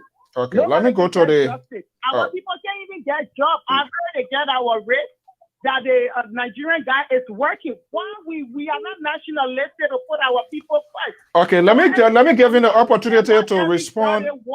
Okay. Yeah, hold on now. Not working. Okay, let me go to the next person here. Hello? Alfonso, can I respond to her quick? Yeah, okay, let me give you the opportunity to respond to some of these question here. Yeah, so other number here, 763 number. Go ahead with your question. So before I go over to him. Okay, let me go to the next person here. 763, are you there? Okay, let me give you the opportunity to somebody opening their line. Can one of you people mute your phone? I'm hearing myself. 763 number, are you there? 0703. 763, are you there? Okay. 212, are you there? 2808. Hello? I don't know why it's So can I respond to her? Are you there? Hello? 212 number 2. Another guy is on the line. Another guy is keep saying hello. Yeah, but I only can call number. No, names is not showing. So when I call your number, just try to I call 763-0703. Are you there? I'm there, sir. Okay. I'm here. All right. You were asking the question, right? Or yeah, because the guy that asked about the insecurity, he said nothing like that. The problem, people are protesting every day. And protests does not end. People protesting Minnesota in a lot of places from, in fact, the whole 50 states, and not just Minnesota. Okay, let me go to this other number here so he will respond. Okay, let me go to this 212 so he will respond to some of these questions. 212, what's your name and where you calling from? 2083. My name is Amadou Dagagwe Plan. I'm calling from New York, New York. Okay, Amadou, what's up, man? What's your question? Mr. So, I don't have quite some to say, but I just have a very short statement to make in buttressing what the minister said. Okay, go ahead quickly. As we all know, the whole war is not problem-free. Even the great United States, a lot of things take place there. Mysterious killing, people missing, vandalism, looting, and what have you. So many things take place here, as sophisticated as this place is. So when the minister said that there's no insecurity, a problem of insecurity in Liberia, I want to side with him. It does not mean that there is no problem, you see, but we are talking about the rate of those things. And like, for example, in Liberia, I can walk in the street and be checking a bundle of money, plastic film, and nobody will hijack me and go. But I bet you. It's false. It's false. I bet you. Hey, hello. Hey, please. It's we false, don't. brother. Hold on. We don't do that try. here. I've been doing it, man. Stop. Go ahead, Amadou. Go ahead. Go with your statement. Yeah, go back to the minister. Somebody, saying something. Yeah. You can see money change just sitting by the road with umbrella over the money. The cartoon of money even past their head, want to reach in the country, in the sky. In America, you don't try it. You'll get drive-by shooting or something. Somebody will take you down in a minute. You see? Does it mean that there's nobody getting missing there? No. These things happen all over the world. Okay. People get killed, people get missing. But we are talking about the magnitude. So people saying that's the reason there's no investor going in that period. That's not true. The whole war is challenged currently. Okay, let me go to the minister. Other stuff. Okay, Amadou, let me go to the minister to respond. Excuse me, sir. I want to Can I come in quickly, please? No, Hello? I don't, hold on now. I want him to respond to this question. If you have anything to add up to your question, 30 seconds. I'm going to do the conversation. He's making a own session. I mean, I can't push it by. Let he answer the questions. So do you have other follow-up question for him, the guest? Yeah, hello, Alfonso, no, I just want to make no, a but I'm saying, yeah. asking. Unfortunately, I mean, I can't. Amadou is not my guest. He just giving his own whatever his side of the story. Just sorry, not your guest, but I just wanted to say something. Then I can go. 30 seconds, please. These things happen in America, but there is always justice. I don't care even if someone died or someone was killed, whatever it is. It takes 10, 50, 20 years. There will always be justice. So what he's saying, yes, as long as a country have experienced war, these things will happen. But the justice system is not working for Liberia. It's not working for the people. Okay, let me go back to the minister to respond. Mr. Minister? So yeah, thank you. Mamuna, you said that your first question, you asked me why I live outside Liberia. Yes, I live in the United States for 18 years. So I'm fully okurum with a lot of stuff. But you see, it's good you say you're from Minnesota. And you know what happened in Minnesota, what has been happening with all the demonstrations that have been happening in Minnesota. Does that mean Minnesota is unsafe? Or there's a safety issue? People get in the street to demonstrate and protest for issue. All right, they still happen to Liberia. So how are you okay with people demonstrating in all 50 states, like you said, where America is still safe? And you feel that when people demonstrate in Liberia, then Liberia is unsafe? No. We must face the fact. There are people who want to create insecurity problem in Liberia by the constant demonstration and making it appear that there's something is going on that is so devastating in Liberia when there is not. Yes, there are issues. Yes, there are problems. And those issues and problems can be addressed. And the government is prepared to address those issues, provided people are willing to come to the table for us to address this issue. You talk about rape, yes, the government is addressing rape. But like the other caller said from New York, rape is all over the country, all over the world.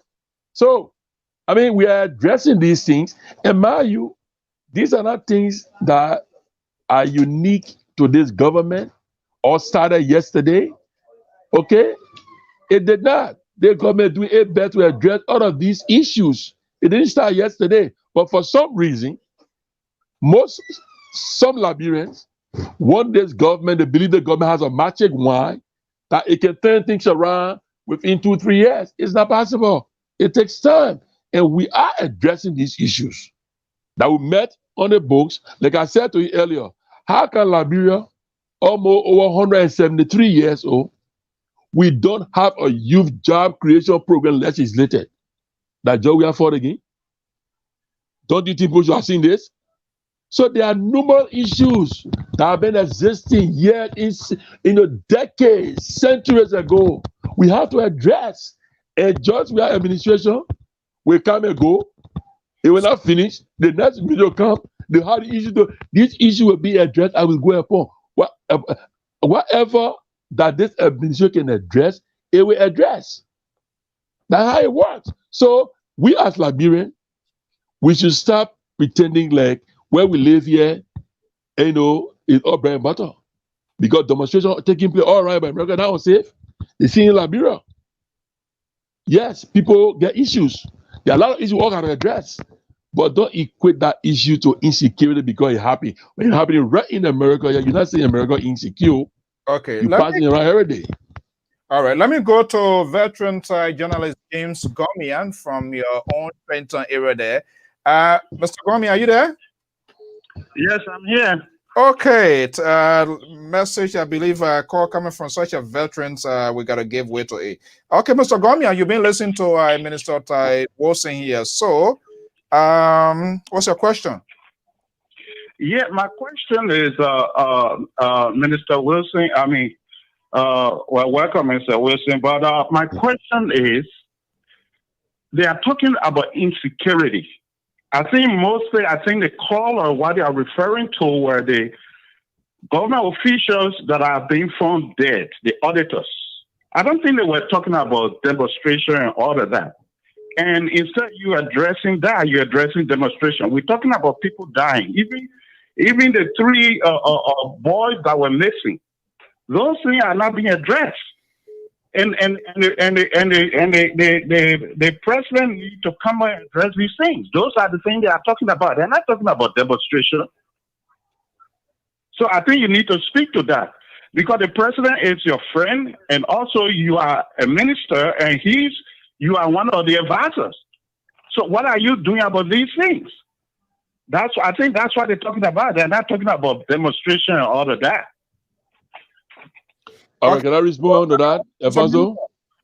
Alfonso? Yeah. Can I respond? Yeah, sure. Yeah, you can. So, veteran journalists, I think if you want to ask your question specific to those who passed, but also rest in peace, you should ask that question. But to insinuate that the callers are talking about insecurity that what we're referring to, then you are doing a disservice to them, because they did not say that. So if you want to make that as your question, then let it be your question. Because they did not say that, and there's no Alfonso on this call, and other people are listening, and the caller themselves who asked the question never mentioned about people who been killed and what have you. And those are not issues I will even address, because I believe the Justice Ministry has addressed the issue. There have been a autopsy report put up there, investigation there. I'm not going to address those. Even if you ask a question, I would not, but that was not their question. So let's just be honest about that. I really want to have the Justice Minister has been trying to reach out here, because I have a lot of questions, conversation. And I think, Minister, you see the reason why we try to reach to have this sort of conversation. I think there's a good version on the part of government and for the public to know. That's why we put you people there, my man. You know, you're not roller skating, you're going to do. I know, right? So you got to answer these questions there. Okay, I hope the Minister of Justice, I really want to talk to him. Okay, so let me go back here, folks here, before we get it there. I don't want to, this guy been calling, I don't know how many times. Other folks got to get time to talk to. Okay, 763, are you still there? 763. 763 number is up. Mona, are you still there? 763. Okay, I'm not sure what. Pa George, are you there? Hello? Okay, Mr. Minister, are you hearing me? Yes, I'm hearing you. I'm not sure why everybody apparently just went on mute. Are you there, Mr. Minister? Yes, I'm here. Okay, I don't know why everybody went on mute here, but let me just dwell on this question. Okay, the 212 is calling back here. Let me dwell on this question here, and I want to adopt the system. Somebody say you are a friend to the president. You came a long way here, but I know the president, he does have his own close advisor. Why do you think the president sometimes is not coming out front to address some of these national issues? Anything have you heard on that? Which specific national issue he's not come up front to address? What, for example, even the issue of the protests, even the issue of the people, the auditors that was murdered. And I know there are people that are in charge, but as the godfather, as the father of the land, when he speaks, it kind of neutralize, it kind of stabilize the situation, but that is not often done, and that's been the complaint. I don't know whether it's in the wrong context of now, or he puts that in the charge of people that are responsible. But why is he not that? Well, I think the president has been addressing all issues. Maybe there are those who may want to address things the way they want, but the president is the president. And for instance, if an issue comes up on youth and sports, for example, and I am the Minister of Youth and Sports, I enjoy the confidence of the president like all of my colleagues. If I come and address the issue is addressed. But there are times, there are folks who want the president himself to come out and address it, and I don't understand why. Now, if you don't have confidence in the president's appointee, then I don't get it. I mean, the president, he will address things as he sees fit. And as we go along with issues, his trusted lieutenants, his ministers, his cabinet ministers are all addressing the issue. There are no issue left on, I mean, we have been addressed, but people want to address a certain way, and at time, I mean, show you run your show here, Alfonso.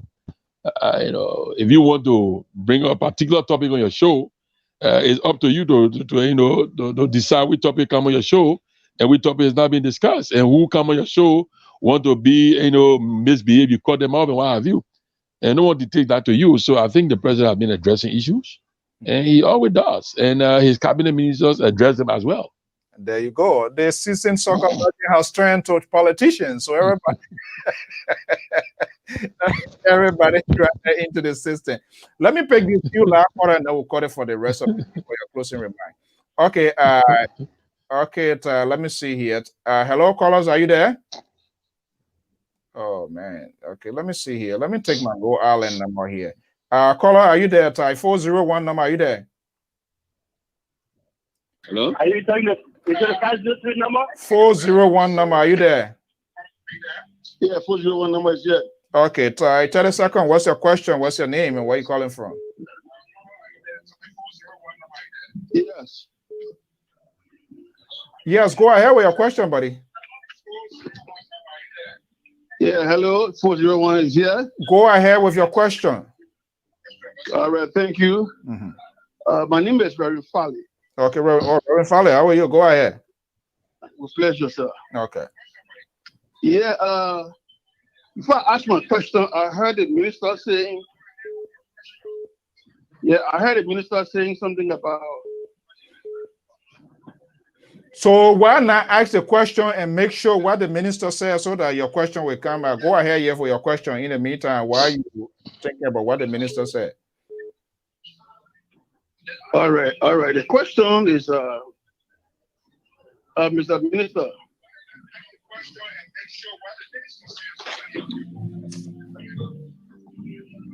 Somebody, yeah, go ahead. He listening. Yeah, go ahead with your question. Yeah, now somebody, hold on 1 second. Somebody is on this line. They are playing music at the back. Now I'm going to start with my stuff here too. I don't like that. Go ahead, Reverend, ask your question. Hello. Mr. Minister, our president will be a sportsman, and you two being in sports. Is there any plan for building a sports academy for the country? I see you talking about youth, finding a vocational area for them, but most of them are people who don't even want to go to school, but they love the game. I love them. Okay.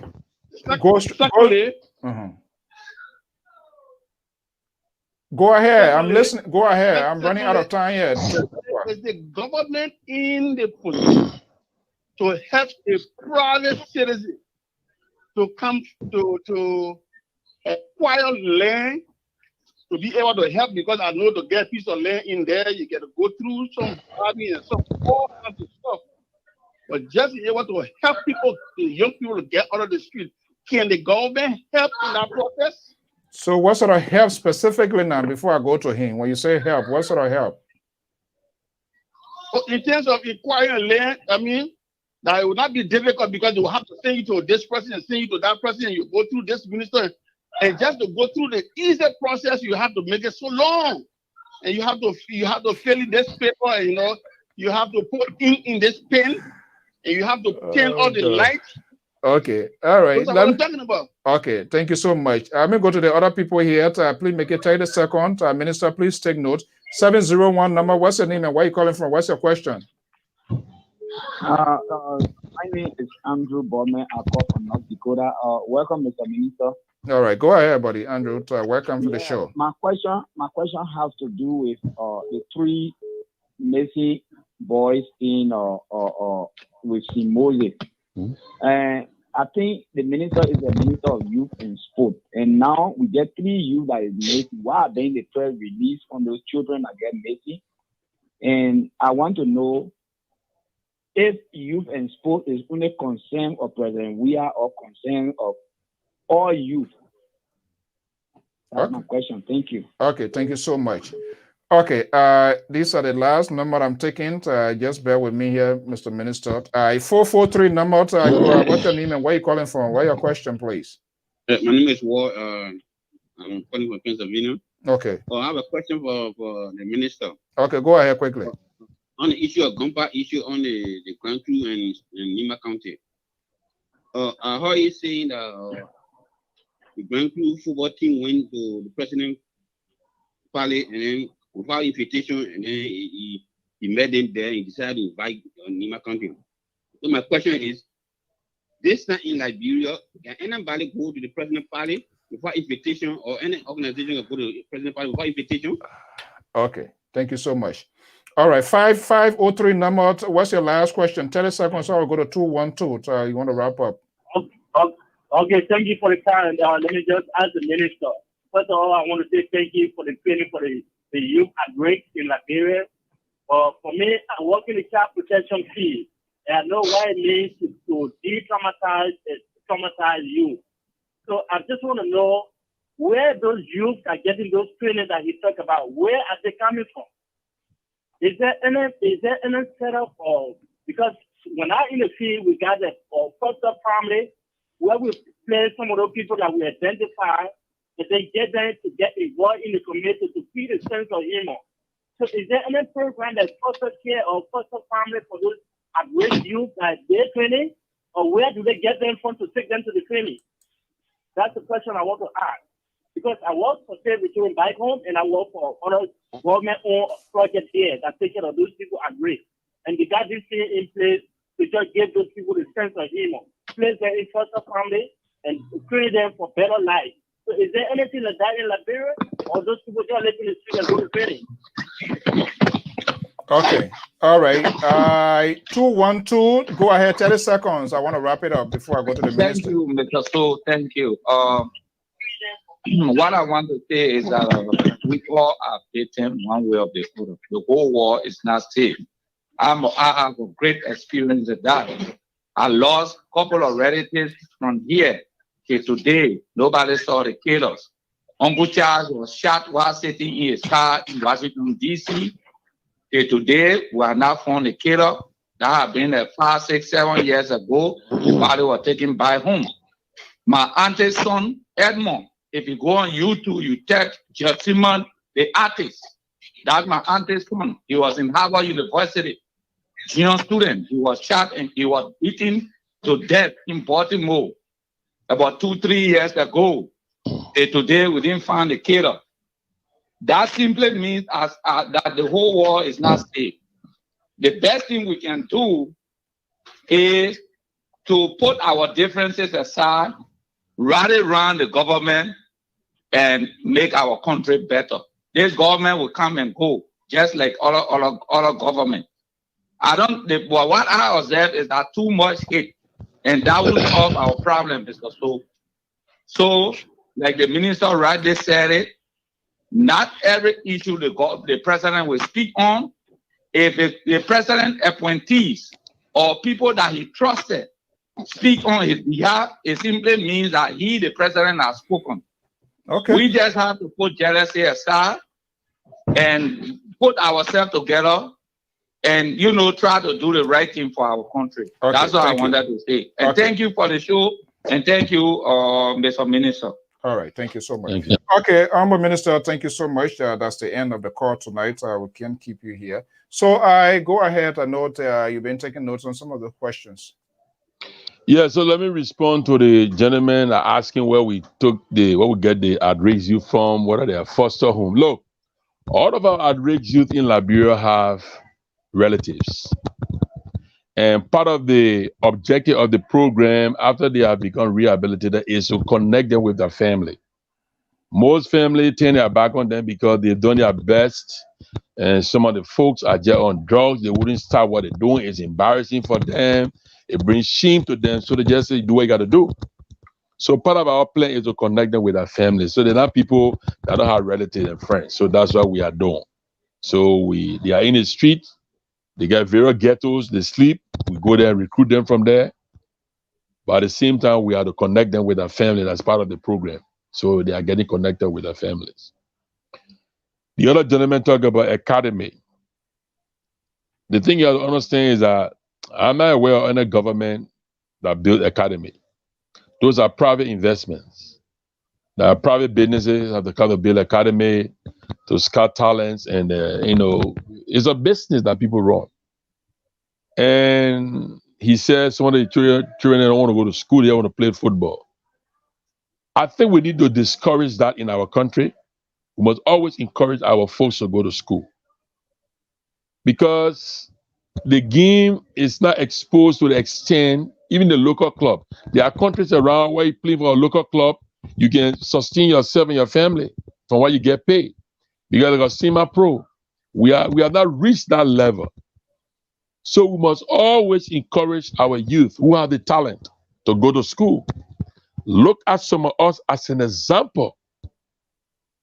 When we were playing, we had a talent, but we still went to school because we believed one day we may be old or we might get injured and can't play the game again. What become of us? But because we went to school today, I'm a minister of youth and sports. If I'm not educated, you think I'll be minister of youth and sports today? No. So let's encourage our young people to continue to go to school as they have the talent. They are developing their talent. It's very, very good.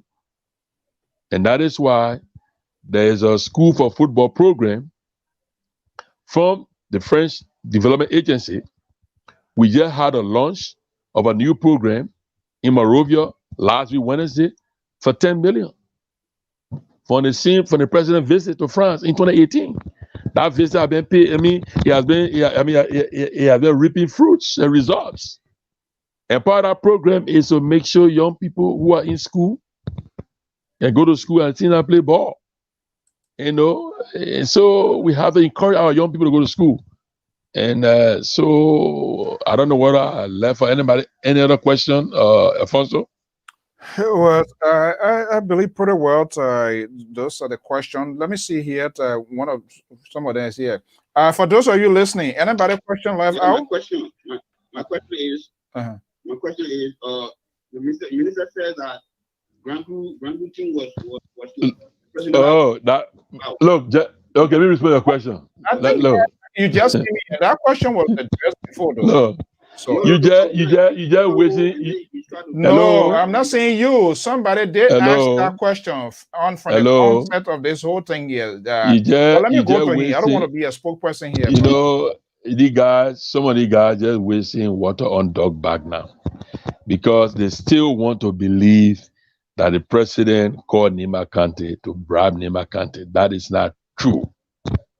The president is the chief patron of sports. The president can invite any country, any day, anytime, can visit people to encourage them, motivate them. You guys need to disabuse yourself of that notion that because the president called or country or the country king, it means that he's calling them, he wants somebody. No. Let's get away. These are the things. Look, country meet is unifying. They bring us together as a people. Sport in general. Let's look at the bigger picture and start dwelling on this, what I call trivial matter. That is past. Okay? President did not call about to bribe them. And that's why I call Representative name, Larry Yankwe, who was in the meeting, who was being attacked by his own people for going to the meeting because they believed that what the meeting was about. That was not what it was about. And that same preconceived notion that led to Nima walking off the field, which was wrong. Nima Kante have decent people. They don't do that. Never before Nima Kante have done that thing. So we all need to put here around Nima Kante. That's why I granted Nima Kante clemency about a month and a half ago. We defied against them in the land of peace and reconciliation. Yeah, and but also go back and play the game. Mr. Minister. That's it. Mr. Minister? Yeah. Waiving that, granting that clemency, was there any pressure from the higher up? No. If my office, me, the internal affairs minister, we decided to do it. But my country is unifying. What happened was not the players' fault. I just told you. They were preconceived notions. People were threatened. So they had to do what they did. Okay. Do we take a hold of? I mean, no other we know. We have to let it. We have to wave it, man. Let's play ball.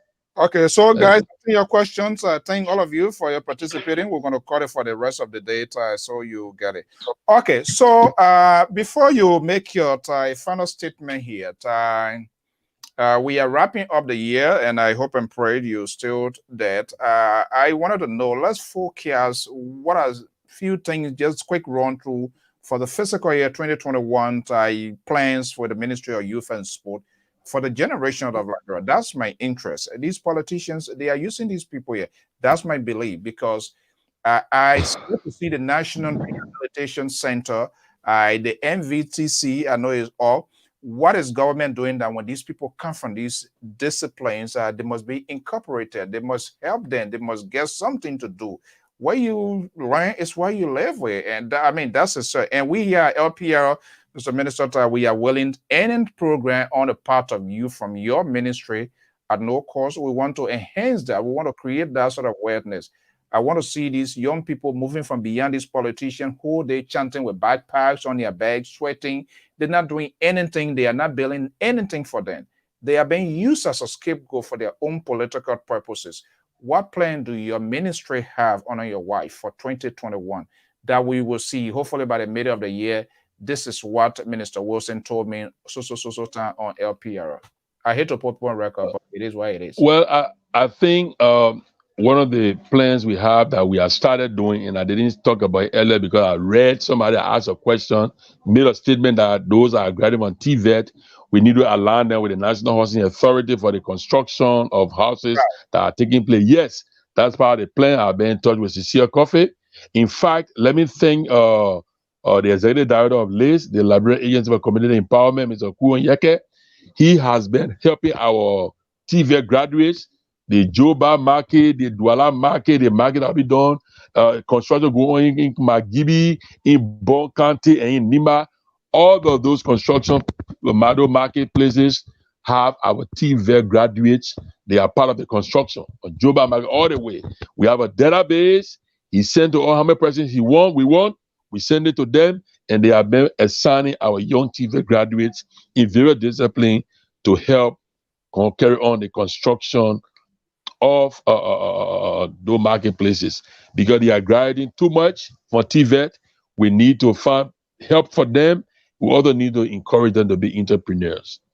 And one of the things we need to see in 2021 is the budget that I sent to the National Legislature for the at-risk youth that they asked me for, that Honorable Johnson Guerrero wrote, for which I was summoned. I hope they can address it. And after we shall have completed our assessment of the array youth in Liberia, I hope we can gather the support of our development partners to build this renovated rehabilitation center, because the young people in our country are too many on drugs. It's a serious thing. We need to see how best we can put them somewhere to rehabilitate them and provide them vocational and technical skills so that they become serviceable in the community. Because we have a responsibility for the young people in the country. If we don't do it, that will be the next war on there'll be the next crisis on our hand. And that is why we collectively must work together, irrespective of where you find yourself on the political spectrum. Let's get together and do something for the young people. Government can do it, or private venture, private individual. We can all bring ideas to see how best we can help them. That is my focus for the at-risk youth, because there are many other programs that are benefiting young people. For the at-risk youth, my focus come 2021. And that is why we are working so hard to make sure that the seed program that we are currently running continues, and then the long-range program is put into effect. I want to say thank you so much for having me. Yeah, don't go. Yeah, I appreciate it. Yeah, I know you're always willing to. I hate these sort of conspiracy theories and all of that, but the social media now is so polluted. People have been saying, I saw some sort of tweet here, but I'd like to get it from the houses more from one of the users. So can you ask the minister, let he clarify about the news that is circulating, that he escaped from Liberia in fear of his life, and he is here in the US telling Liberia he's not going back. So this is this is the G's out there. Did you run away, Mr. Minister? No, I did not.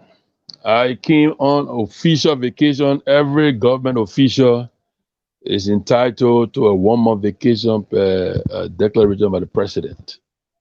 And I took my vacation to come to the States along with my wife. In May of this year, my wife lost her father in the States. We could not come because of COVID. No airport, was open at the time.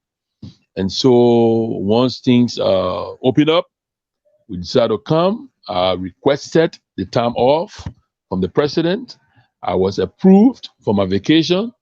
The office of the president is aware of when I left Liberia and when I'm supposed to return to Liberia. I did not run away. I had no cause to. My life is not threatened, was not threatened, and I'm going back to Liberia. And God's willing, I will be voting for T5 comes December 8th. Oh, wow. One of the things here, but I know time has caught up with even you always available when you are in Liberia. So the abuse of drugs. One of our follower, Mikey brought out here, the youth, the substance. I know it's a challenge, but it's a problem. That's where all of these things are coming, because when they're taking these sort of substance, these dangerous drugs, which come in the country, which government itself has to fight, it makes it a problem. So you train them. They are trained to do things and they go back to the same old system. It's like wasting water on back. Hopefully next time that we will really delve into that in terms of what sort of treatment plan the ministry is working with other agencies of government. Minister Wilson, I want to thank you so much for your time taking here this evening. I'm looking forward also having this sort of conversation.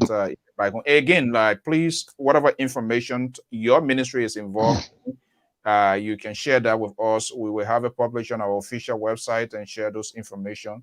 And people that are in charge, let us know. We can also talk to them.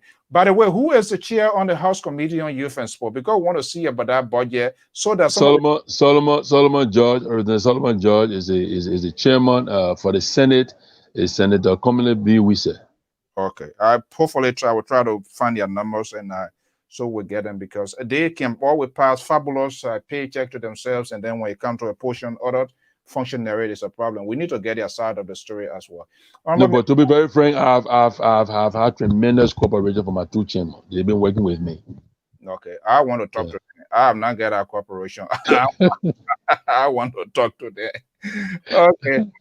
Minister, thank you so much for your time this evening. I'm looking forward to having you again at some point in time. You're most welcome. Thank you so much. All right.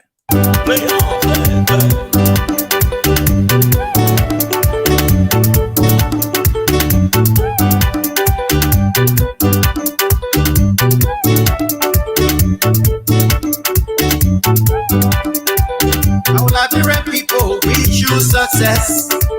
Our Liberian people, we choose success. Wherever you play, wherever you go, the Liberian people, we choose victory, victory, victory.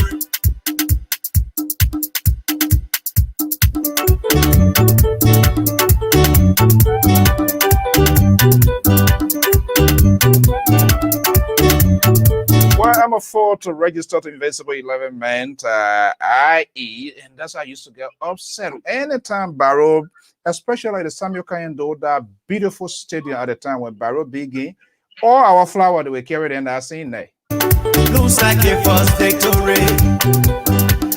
Looks like a first. So all my callers, participants, those that have been calling in, those that tweeted, I want to thank you so much for your time here this evening.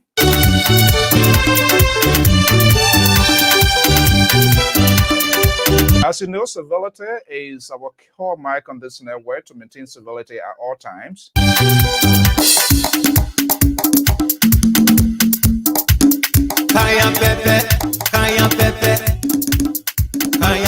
Oh, the legendary boy Copo, dinosaur of Mariboro.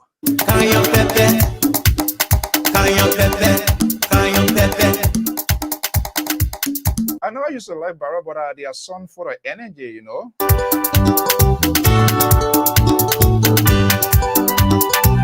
The great James Salensa Diba. The taxi driver himself, fast speed Ben City. It's Sean. Togo Defense Minister Washington Blay. To your fellow Swansea, AFE General Mike Gibson. And I'm picking John Mayango.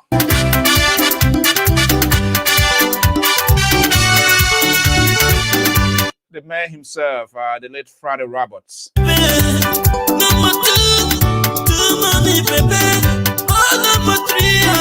And the guy they call him, the guy they call Boss Tub.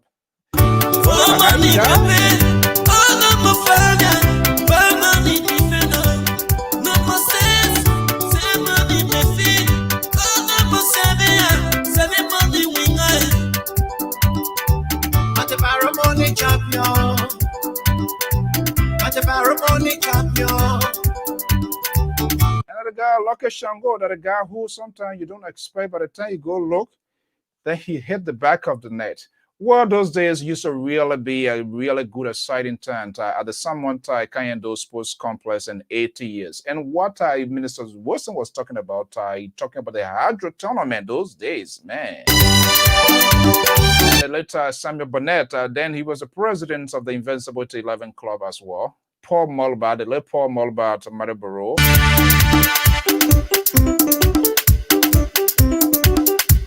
And there's Carlos Sunshine, Yellow Boys. I play more soccer, please play more soccer to be a triple champion. I'm talking about Teacher Gray.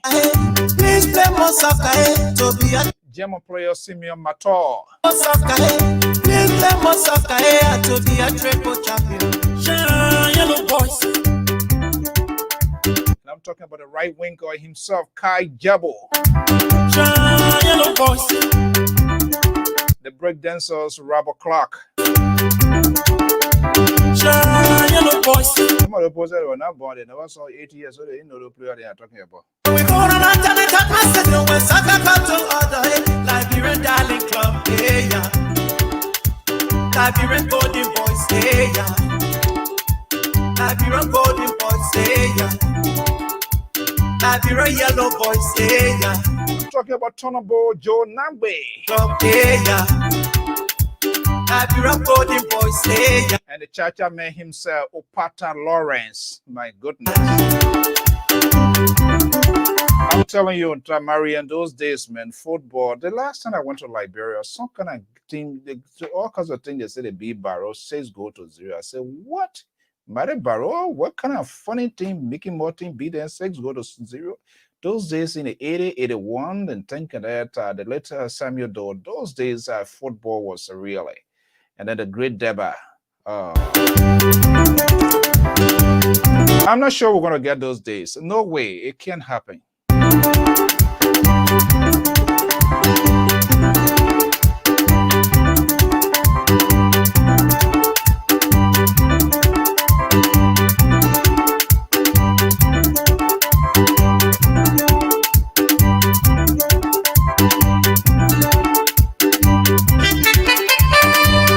See your fellow Swansea.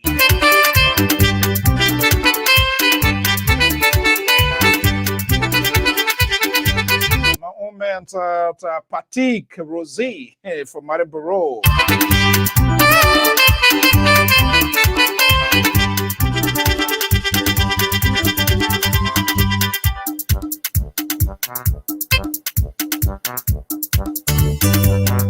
Sometimes we gotta put it because the politics thing, like, bro, you might just give you migraine. Sometimes we just gotta make ourselves feel happy and kind of a little bit put down the trouble. Because just before I came out, a Psuyan police officer learned allegedly Sylvester. We're gonna get the detail. Allegedly was killed today. Preliminary are saying he shot himself. His gun mistakenly went off. Are you killing me? A trained police officers.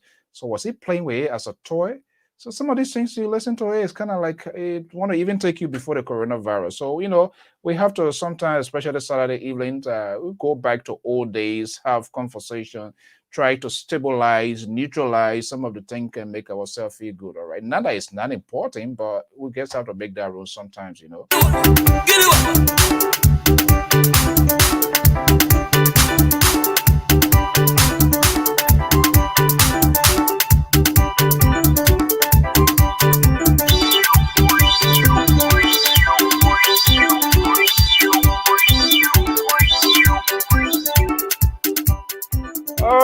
right. I want to thank you so much. I want to thank you so much for coming here this evening. So we're gonna be back here. We're gonna be back here tomorrow.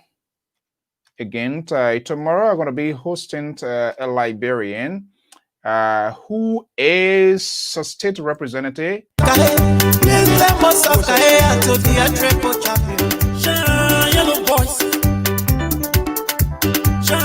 Yellow boys. Yellow boys. Yellow boys. Yellow boys. Yellow boys. When we go to Okay. we wanna have a good time. Let us jump and shout for joy. We wanna have a good time. Let us sing and clap our hands. I'm telling you, the division nowadays. We wanna have a good time. I don't even know. Let us jump and shout for joy. We wanna have a good time. Let us sing and clap our hands. Ask my people to ring on, to ring on. Saturday night, let's jam a little bit before we go out, right? Ask my people to ring on, to ring on. Ask my people to ring on, to ring on. Ask my people to ring on, to ring on.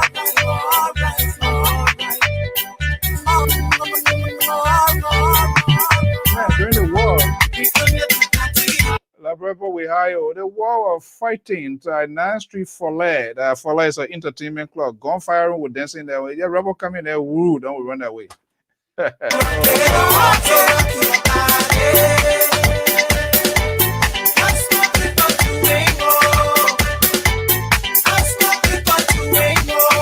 guess what? This is from Amade Barrow tonight. Lone Star Lucky Shango.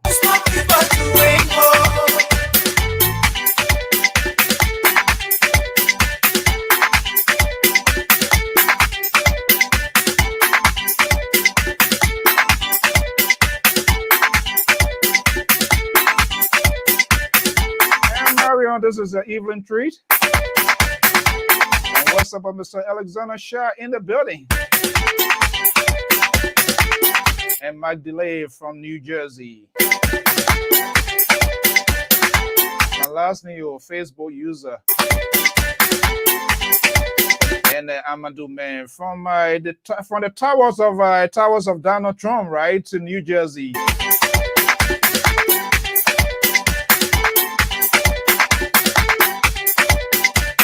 There's no way I can leave out one of our strong followers. I'm talking about my man, Mikey is Manute. Good evening, buddy. And here comes Jolly Bella Queen leading the march this evening.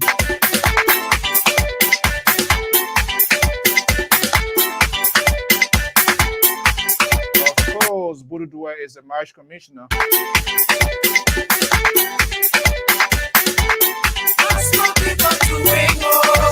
And Mr. Fred Ferguson Wanyi. And Fred Dennis is on the other side leading the grand march.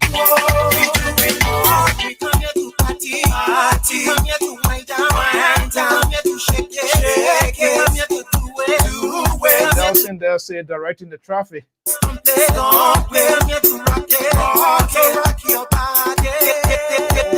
I want to DC Wilson is rocking his body this evening.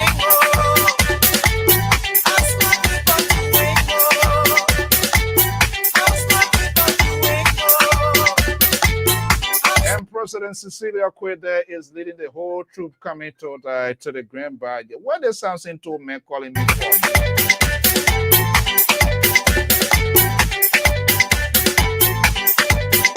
And Ali used to say that something to what you say. You are old timer man. What you say? Something to from Totan.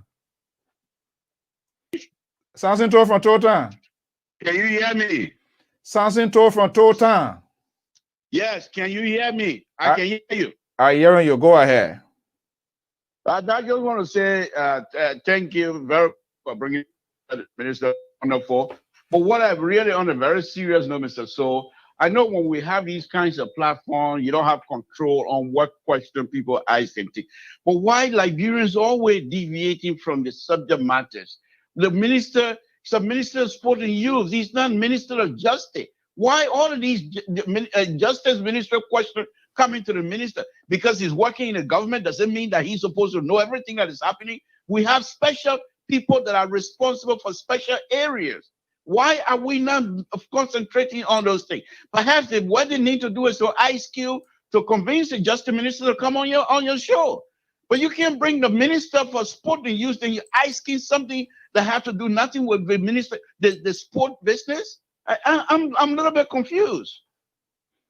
Well, probably they're from Town like you, or where are they coming from? Mr. So it has nothing to do with Total. You know, Total people, we're very good. We're very good and very sensible people. Oh, but no, seriously, I want people always fall in that kind of category. I'm not too sure why.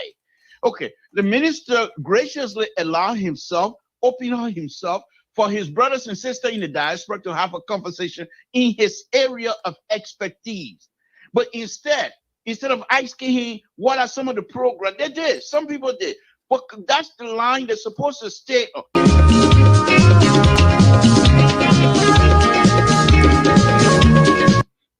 Go ahead. Samson, are you there? Samson? Yes. Your mix-up is not working with you right this evening. You see, I can't cut you off right now. If you cut me off, the liberal progressive is speaking. You should be grateful to God Look, that the liberal progressive you know what? is on your show. You know what? You know what? I'm trying to give today is Saturday. I try to give my people a little entertainment. Okay, if you're here to come disrupt my program, no.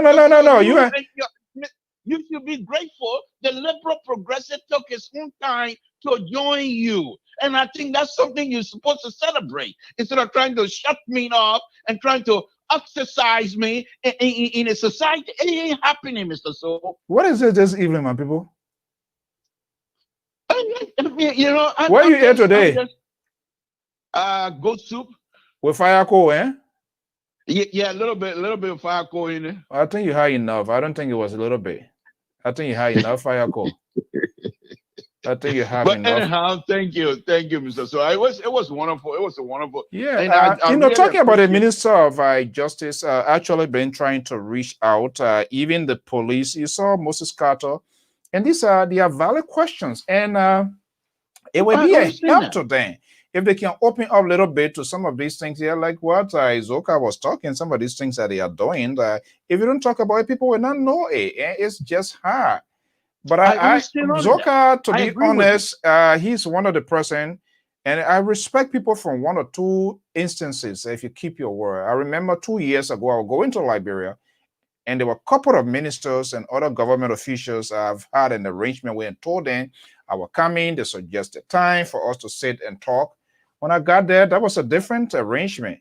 And some of them refused to open to sit before our microphone. I agree. But Zoka wasn't the time that I gave him when I arrived, because before I got there, I had my number, and he called and said, "Hey, are we still on course?" And I said, "Yes." And we got there and we had that interview when I sat with the vice president as well. Nathaniel Maggie, I talked to him. The very first thing that came from him, what you want as a president?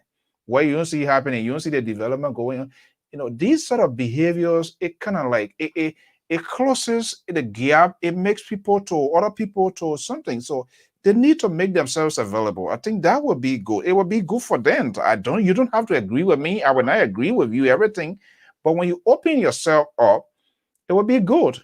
But apparently, it's still a challenge. It's still a challenge. I agree with you. It's still a challenge for them, and hopefully that they will get there, you know. But I totally agree with you. These people need to even Mayor Koski. I went there. I was welcome. We sat in his office. We suggested time. Time came to go there. I call until my nails ended up developing some sort of disorder on my finger because nobody could respond to me, and that sort of it's not good. You know, it makes you to look. It makes them to look bad. So even if they were doing the right thing, but the idea of them getting stuff. Yeah, Mike, this liberal guy now come back here again tonight. No, Mr. So it's not a matter of liberal. The thing here, I do agree Something with you. so, please, I'm not here to your last statement. Listen to me, please. I agree with you that these people should avail themselves to the media institution to be asked questions. My point is, if one of them availed himself to you, in this case, the minister agreed to come on the show. The minister is a minister of a specific area. Let's concentrate on that area. What are some of the questions? Because here's the thing that you have to understand. If you ask the minister a question, I think for a long time I've not welcomed my county here. Patrick here is saying, leave. Hold on. Let me tell you what Patrick is telling me here. Leave my liberal progressive alone. Are you serious, Nyafo? I'm gonna leave your liberal progressive alone. Because I'm not on video now, you're gonna be shaking cartel. When I'm on video, you don't shake that malnourished COVID-19 cartel. You don't shake that. You know what I have. But no, let me just say there, Mr. So, if these people come on your show, brothers and sisters should be able to concentrate directly in the expert area of this person that is on your show. But you start pulling rope, and because somebody did something Vikings, what does have to do with this? No, minister? I think and part of I think that's part one of the reason why they don't want to come on these shows. Part of the frustration. They're trying to ambush them. This is unfair and it's unacceptable from a liberal viewpoint. No, I think, and this is why I will try to be forceful here, but we have to instill discipline because, and the disadvantaged part is somebody who doesn't listen to the show. And that's why when you come on the program, take a time to listen a little bit. Somehow you will try to figure out the directions of the conversations, and based on that conversation, you can ask questions. It's like I bring a man here and he start asking about medical questions. He's not in that area. What do you think you're going to get out of him? Nothing to do with it. And this is why most of these government officials, they don't even want to be bothered to enlighten, come on to enlighten their brothers in the diaspora. Because their brothers in the diaspora seem to me, and most of the people, you can't blame them. They feel like these people are trying to bring me on to do like get you type of question. What the minister of sport and youth have to do with just the ministry issue? He has nothing to do with it. Even though he's working in the government, but the Liberian diaspora should be able to understand that each of the individuals, they have their own area of expertise. And if they avail themselves on a platform like this, you deal with them on that. So and I think Maggie, when you ask them these questions, Mr. So when you ask them these questions, you're also helping them to understand some of the areas that perhaps they're weak in. I think Mikey brought a very good point that has to do with the drug. I say you need to talk on the drugs law. That's very much important because a greater portions of our youth, our generation, the youth today, is the one that been infested heavily, and that's what I was telling you. I heard the politicians, be it government or opposition, they use these kids as their wagon to get them to state power. They're not doing anything. They are not building any institution. They are not doing anything tangible for their rehabilitation. As the result, they become burden on society. Yeah, and I think it's unfair. I understand your point, but this have to be addressed. If you're addressing that kind of stuff with the minister, what is the question should be, Mr. Minister, what is your part? Because this is a very large area, and most of the institutions in Liberia, most likely will be taking part in it. Like the Minister of Justice going to be part of it. The Attorney Affairs going to be part of it because people from all over. You see, Dolo came on here and asked a question. Yeah, Dolo, for example, asked a question here. I thought this person he was talking about within the employee systems of the Ministry of Youth and Sport. This person apparently works for a different ministry and said they made some sort of comment, whether they were dismissed or not. If that was the case, it was wrong. But this person is now within the employee systems of the Ministry of Youth and Sport. So how can even are there any other information that we need to know that led if and only that person was dismissed? But I think all in all, something, I think part of that, the audience, the viewers, the listeners, in as much as we are all eager and anxious to get information, I think we need to exercise a little bit tolerance, patience, and I be respectful because that's part of our job. Of course, you have a show that is being hosted by the conservatives. So the idea of tolerance does not play in this type of issue. The conservatives group, the Pat George and Mr. Alfonso, so they are conservative and do not care for tolerance. And these are reasons why they allow questions. People who have no idea of being tolerant to other people's behavior or tolerant to other people's answer, they come on your show and they willy-nilly because they know who you are, Mr. That kind of stuff is not going to happen on liberal show like mine. You come in, you gotta make sure that you're open up and you ask questions that will be at least acceptable to the audience and the guest themselves, Mr. So. What is this evening? Mr. So, I'm just giving it to you as it is. You have some dry market meat? That will be tomorrow's soup, not today. I think you ate some of it. I think you ate half of it tonight already. No, not yet. Not yet. I already have good meat. Mr. Heron Moore here. It's no excuse. The guests have the right to decline to any question that he's not knowledgeable or associated with. Mr. Moore, please. You expect a minister to come and decline question from Liberians? You know what they're going to say the next day or even the same time? Please, you're acting like you're not a Liberian. If a minister were to say, look, this is not my area, I don't want to answer that. Do you know how long before you guys start saying things like the minister, he has no clue of what he's doing? These people are doing their best. My point here is that you have the right to ask your question. And the minister can say, I can't answer that. But you know the Liberian minister, you know our people, they're not going to do it. So I'm saying to you, you have the right to ask your question. But focus your question on issues that perhaps the minister will be able to enlighten you. That will give you an opportunity to engage the minister and exchange fruitful information. But you come in asking the Minister of Youth or Sport about issues in the justice ministry, which the minister, perhaps he knows, but that's not his area. And it's not his prerogative to come out here and explain to you what is happening in justice ministry. Please, Liberians, you are educated. Why must you behave like the conservatives around here that we're trying to teach and trying to have them to rehabilitate them to come to the liberal side? Why must you behave like that? That means it's going to take me a long time in my education process. I'm trying to enlighten the brothers and sisters to see the liberal way and be able to accept that. Yes, Mr. So this is Samson too, of course. What is this here tonight, my people?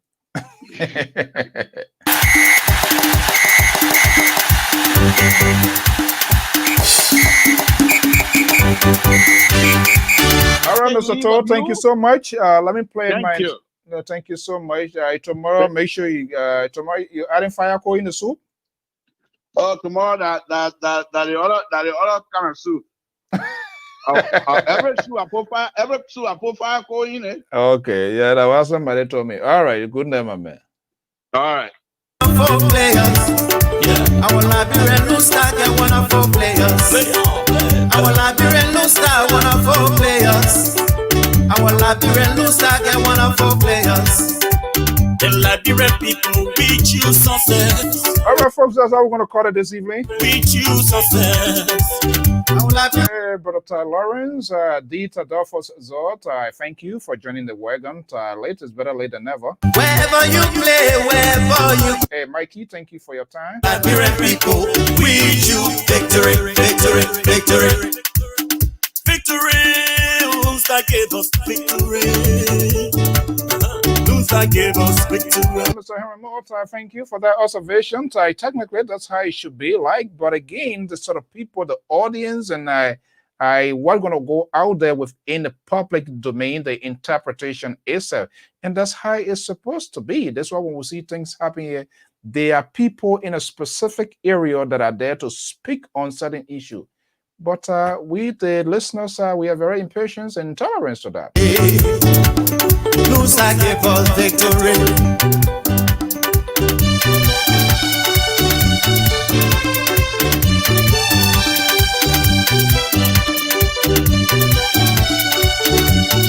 I cannot go without calling Angel, as a matter of fact, that's the name of my son.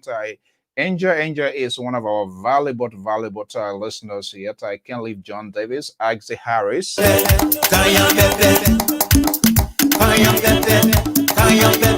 Hazel is in the building.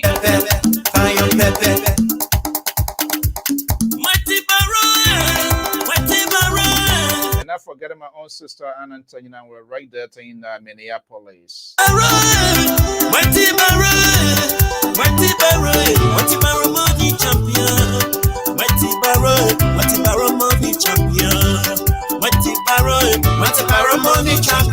That's a little Robert Toll from Toll Time from the homeland of Samson Toll. Money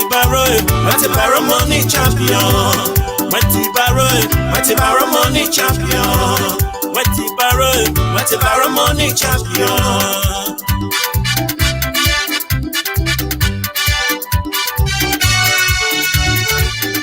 Oh, number one money, baby. Number two money, baby.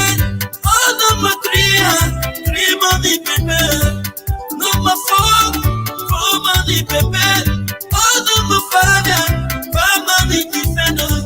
Number six money, baby. Oh, number seven money, winger. Money champion. Good evening, Brother Mohammed people, and of course, Madam President Cecilia Koi. Money champion. Money champion. Barrow, man, I can't find IE music. Why Barrow money champion been there tonight?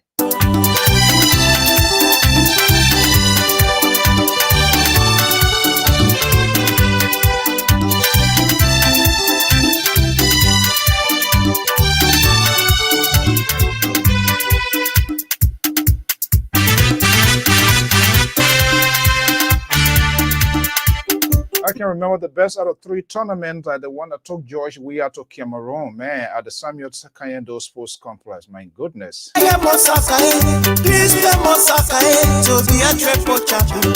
I play Please play to be a triple champion.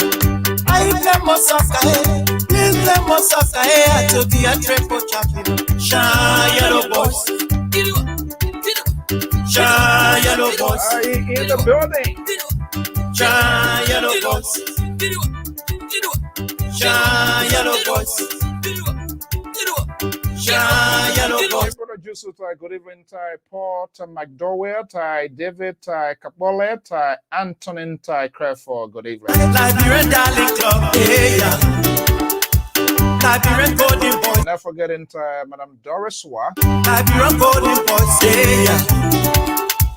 Liberian Yellow Boys, yeah. And not forgetting the letter T from the Garden City of Jersey, Tanyan, Titanin, Sylvie. Liberian Yellow Boys, yeah.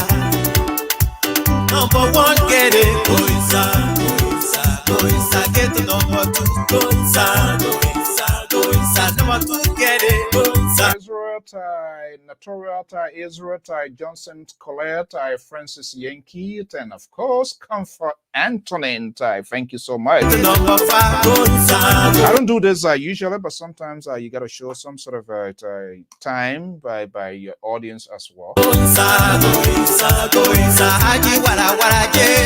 Mohammed Sissay. And Matusumi.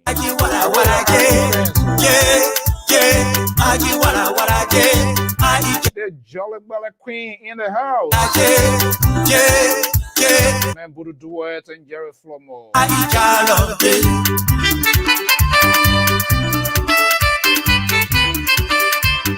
I see what Pa George and myself, we are the same group of people. It sounds into for Bame. Can you imagine?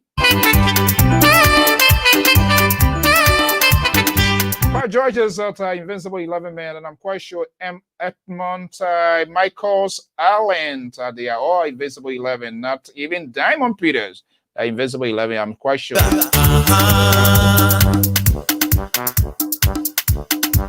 Everybody shake it for me. Esther Akwe joining the boat right now for Invincible 11. Everybody shake it for me. Shake it, oh, shake it, oh, shake it, oh. And Mary person I know is the cheerleader for the squad tonight, right?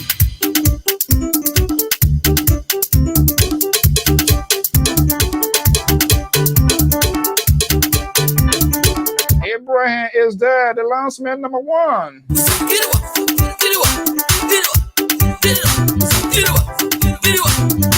Kanga Pega, they Kanga ni I think that Baro person here, my people.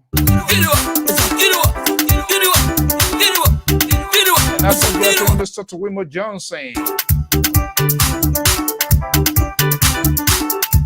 And of course, Zian Kuya. Zian, is he a Baro or Aiga? Yes, Zian, that Baro man. That man used to let Baro, I can remember down Ken Johnson Road there, that P Baro man here. I know him very, very well. And Archie Howard.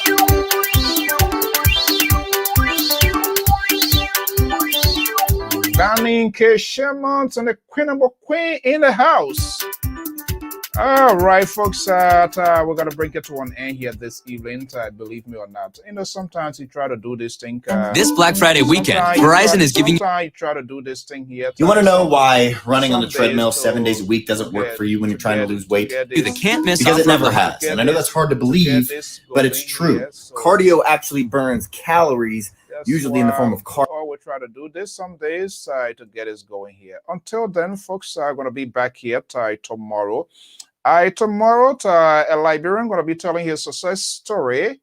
And I'm talking about Mr. Nathan Bia, is the state representative elect for the state of Rhode Island. Right here, he's deeply in the politics of the U.S. He will be my guest at 5:30 Eastern Standard Time. Liberian elected the state representative here for the Ocean State of Rhode Island. He's going to be my guest here tomorrow. Until then, folks, have a pleasant. I will be back here same time tomorrow, and hopefully our invitation is still out there to the Minister of Justice. And like I said, a police officer allegedly, according to initial report, that he shot himself. So what was he doing with the gun? Toying with it, playing with the gun? How possible? We hope to get more revelation. Yeah,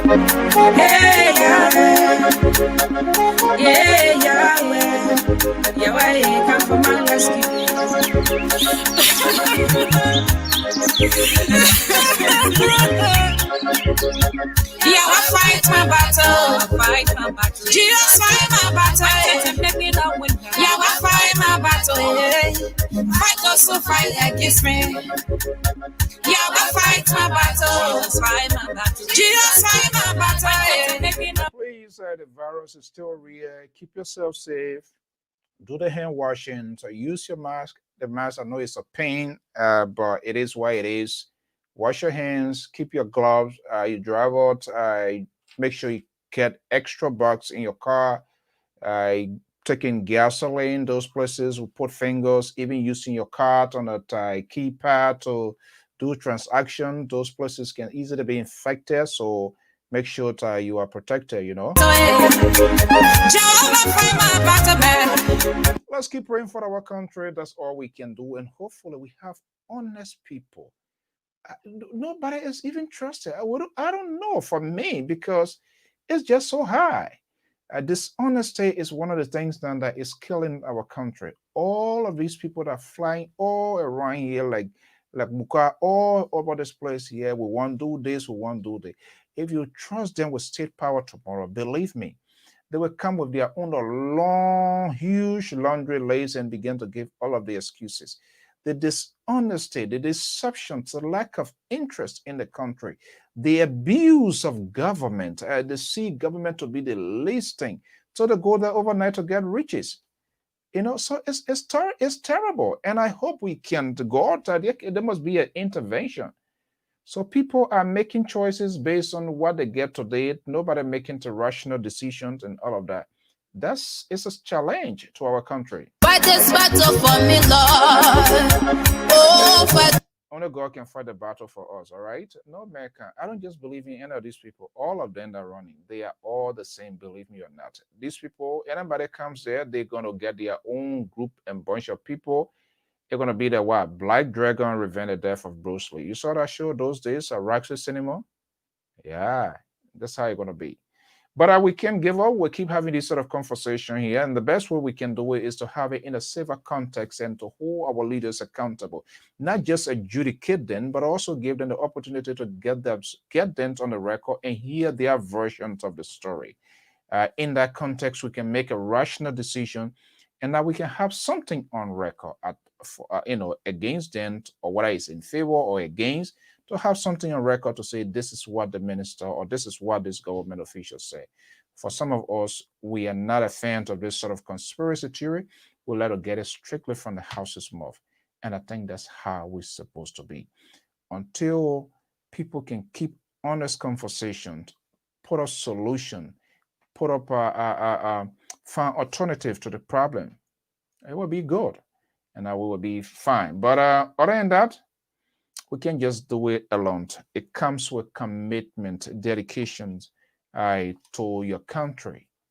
If people can only realize that only Liberians can successfully lead Liberia, we don't need to get the expertise. We don't need to bring different people to say, oh, let them do it for us. They can come and add to the end of their innovation.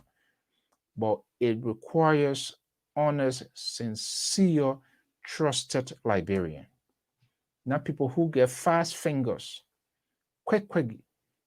They and their friends get into small things, they're thinking how to crook the person. It happens right here before our very eyes. We have people here who are not trusted. You can't put together to do anything. They start being the Mr. Smart and Madam Smart. They're thinking how to dupe you. And then they say, oh, that person like Bel-Air. So it is this same attitude from our home, from our organizations. We take them into national government. And this is why it's so difficult to fight corruption. We have to do it.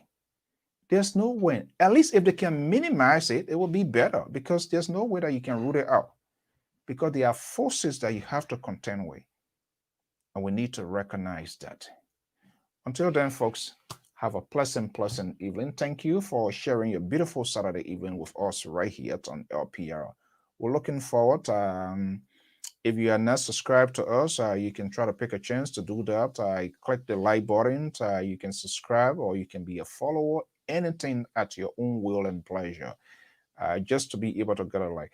Interestingly, we also receive comments. We like your feedback as to how we are conducting our programs, what you think we should be talking about, some of the things that are matter. We look at social issues. Those are things that also constitute part of the problem in Liberia, because when the social issues are unresolved, believe me, there will always be a national problems within the government cycle.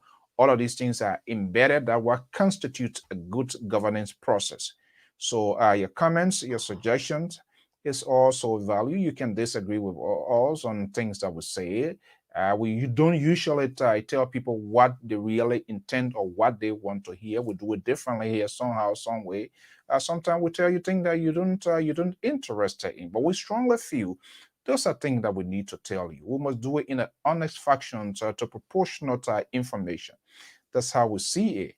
So here it's kind of a little bit different. If that's your first time, and maybe you want me to bash the government, bash the opposition, or bash an individual, with more or less policy driven, sort of oriented to talk on those issues that are really much important to us. And that's what we try to do here. If we all try to do that, and for the most part, LPR followers are people of tolerance, discipline. Very suddenly, a few people use some word, and probably because of certain things trickle down there. But I would want to encourage people to always be civil, because part of that, we will hold these people accountable. The part of their excuses always is that, oh, when we go on the net where the people cost all and they do this and you don't do that, you don't do that. And I too will never feel good to be insulted. You yourself will never feel good to be insulted. So we must give people the opportunity. Let's hear from them so we can hold them accountable, hold them responsible. Guess what? The minister was here tonight. The video is on YouTube, it's on our official website, it's on Twitter. So if you say anything here, you can go back and listen to that, and he can be held accountable. Good thing is We the only person, we are the author of the video. We will be the only person to delete it. He does not have authority over it.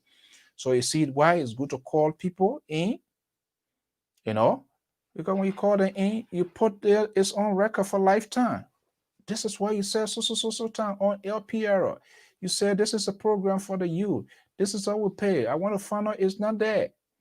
Then they are held accountable. So we can be a little bit civil. We must respect them. These are our leaders we have for now. What can you do? If people are mad and feel that what is happening in the country is not right, guess what? It is the time. This is what happens in this country. The devastation, the protest, demonstration is translated into vote to get those people who they feel that are not doing the right thing. But if you protest 555 times and you did not register to change those lawmakers, you protest and you go take a little gift to vote the same people back, then I tell you now, all your years in protesting, rain and sun is in vain. And you're faking, and you are also a part of the problem. So we need to educate our people, tell our people to turn out to vote. They need to register. Those who don't register now, let them lead their own with God. You have about 2,100,000 some more people for the senatorial races in the 15 political subdivision. I think that number is very minimal. I'm trying to see, we are trying to maybe get to NEC to see the breakdowns. I want to know the number of registered voters in Mosorado, in Maryland, let them sort of catalog the entire category to know exactly, because that will give us a good tabulations of how many votes coming from each county. But 118 senatorial seats at stake, and you have about 2 million plus voters. That's tough. So it is important that we have all of these. The time we can take to abuse the call. If you have strong convictions and passion about your country, use that time to call people and tell them, say, hey, you need to vote right. You need to vote in the interest of Liberia. That's what the opposition need to be doing. If they want state power, if they feel something right is not happening, it has to translate into vote. It is time to base your argument on policy, to draw the contrast, what you can do and they are not doing, and present it, and then the people can make an informed judgment. But if all of your cussing, they will not listen to you. I will not listen to anybody who cuss me for what? I will not listen to you. That's not in this. It's uncivilized. You need to present yourself distinctly, differently, to sort of say, oh, wait a minute. I think we can deal with this group here. See how to do it differently. But because of the intolerance of our today's politicians in Liberia, both the government and the opposition, their inability to even articulate their own agenda is a problem. I listened to a lot of portions of Cummings interviews with Ashford Galley. He did not trust the process. Wait a minute.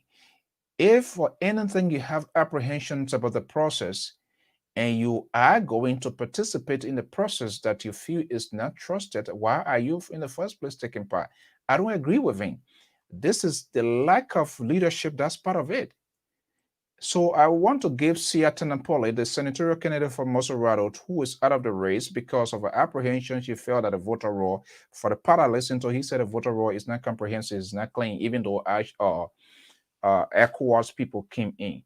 So then what is your job as a major political leaders, form part a group of people? What did you do to address the situation? You leave it that you're going to partake into the process. And then tomorrow you come us to tell us, say, oh, we told you, the process is not clean. No. You can't be in two places at the same time. That's been very disingenuous. So wait a minute. What happens if Dara Dela wins in Mosorado and Yombli Kanga cannot win in Grand Basso? Which result will you validate to say, yeah, this is a good one and this is a bad one? I think that is unfair. This is to show how the politicians, both in and out, they are greedy. They are not doing, even though the process is not where you need to pressure government. And part of that pressure is a call on the international community, the ECOWAS, and say, hey, this is the deal. This is the commitment. This is how the process is supposed to be. But when you partake in the process and you say you don't believe in the process, yet you partake in the process, will you validate if it comes good? What happens tomorrow if all of your people win? Then the process is fine? Is that what you want to tell me? That's been disingenuous, been very unserious. If the process is not right, you need to do all you can to make it right. But they are all campaigning. They're still crying wolf like out of car child eating soup with plenty of pepper, and you know the pepper is plenty of soup, but you're still quarreling with a woman. Why you cook the soup here? You get plenty of pepper, but you're still eating it. Sometimes I do that, you know.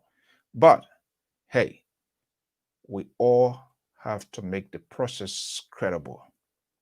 If the process is not credible, do not form part of the process.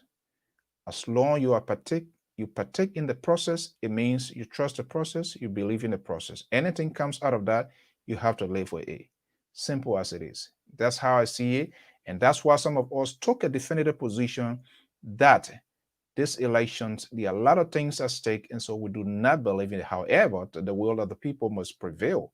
And so if you are a stakeholder and you see all of this and is being ignored and you decide to go into the race, don't come back here tomorrow and tell us, say, the process is now fine.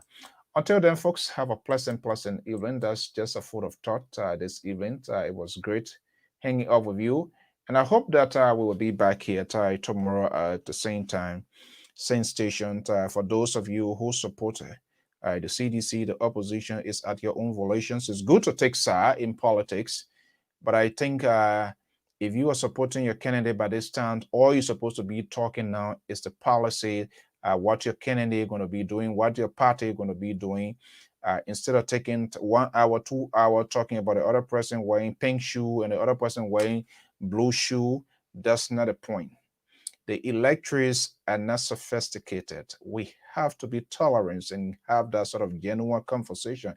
Guess what? Because their decision tomorrow got a long-term consequences, impact on all of us. And this is why some of us take the time to have this sort of conversation and get to these people. I don't know. My invitation has been out there to Senator Darius Dillon, the T5, T10. I don't know. Hopefully somebody will answer last minute of time, but hey, so the rain been falling ever since the Burkina Faso that the dew now going to fall it? I don't think so. But whatever it is, may the best person win. And we will respect the decisions of the Liberian people. And we hope that they will make the right decision. If at all they do and strongly have the country at heart. And then other thing than that, so be it, we have to live with it. This is why when we come to these conversations, we must attach seriousness. Seriousness. It's not for fun. The people listened. They go back. That one thing Liberian will order the hard time, they make sure they get their late data. You can be surprised. After a phone call, people go back and listen because those recordings are there. They listen. And those very leaders we Chester, so we talk about, they themselves listen. I'm telling you, the real thing, they listen. So when we come here with some sort of high sense of responsibility, good question that they themselves, even if they leave the platform when they go to bed, something will trickle out in their sleep to say, this is what the people are saying. This is what the people are frowning on. This is what the people are crying for. The wicked man out there say he or she has his own conscience. Who told you?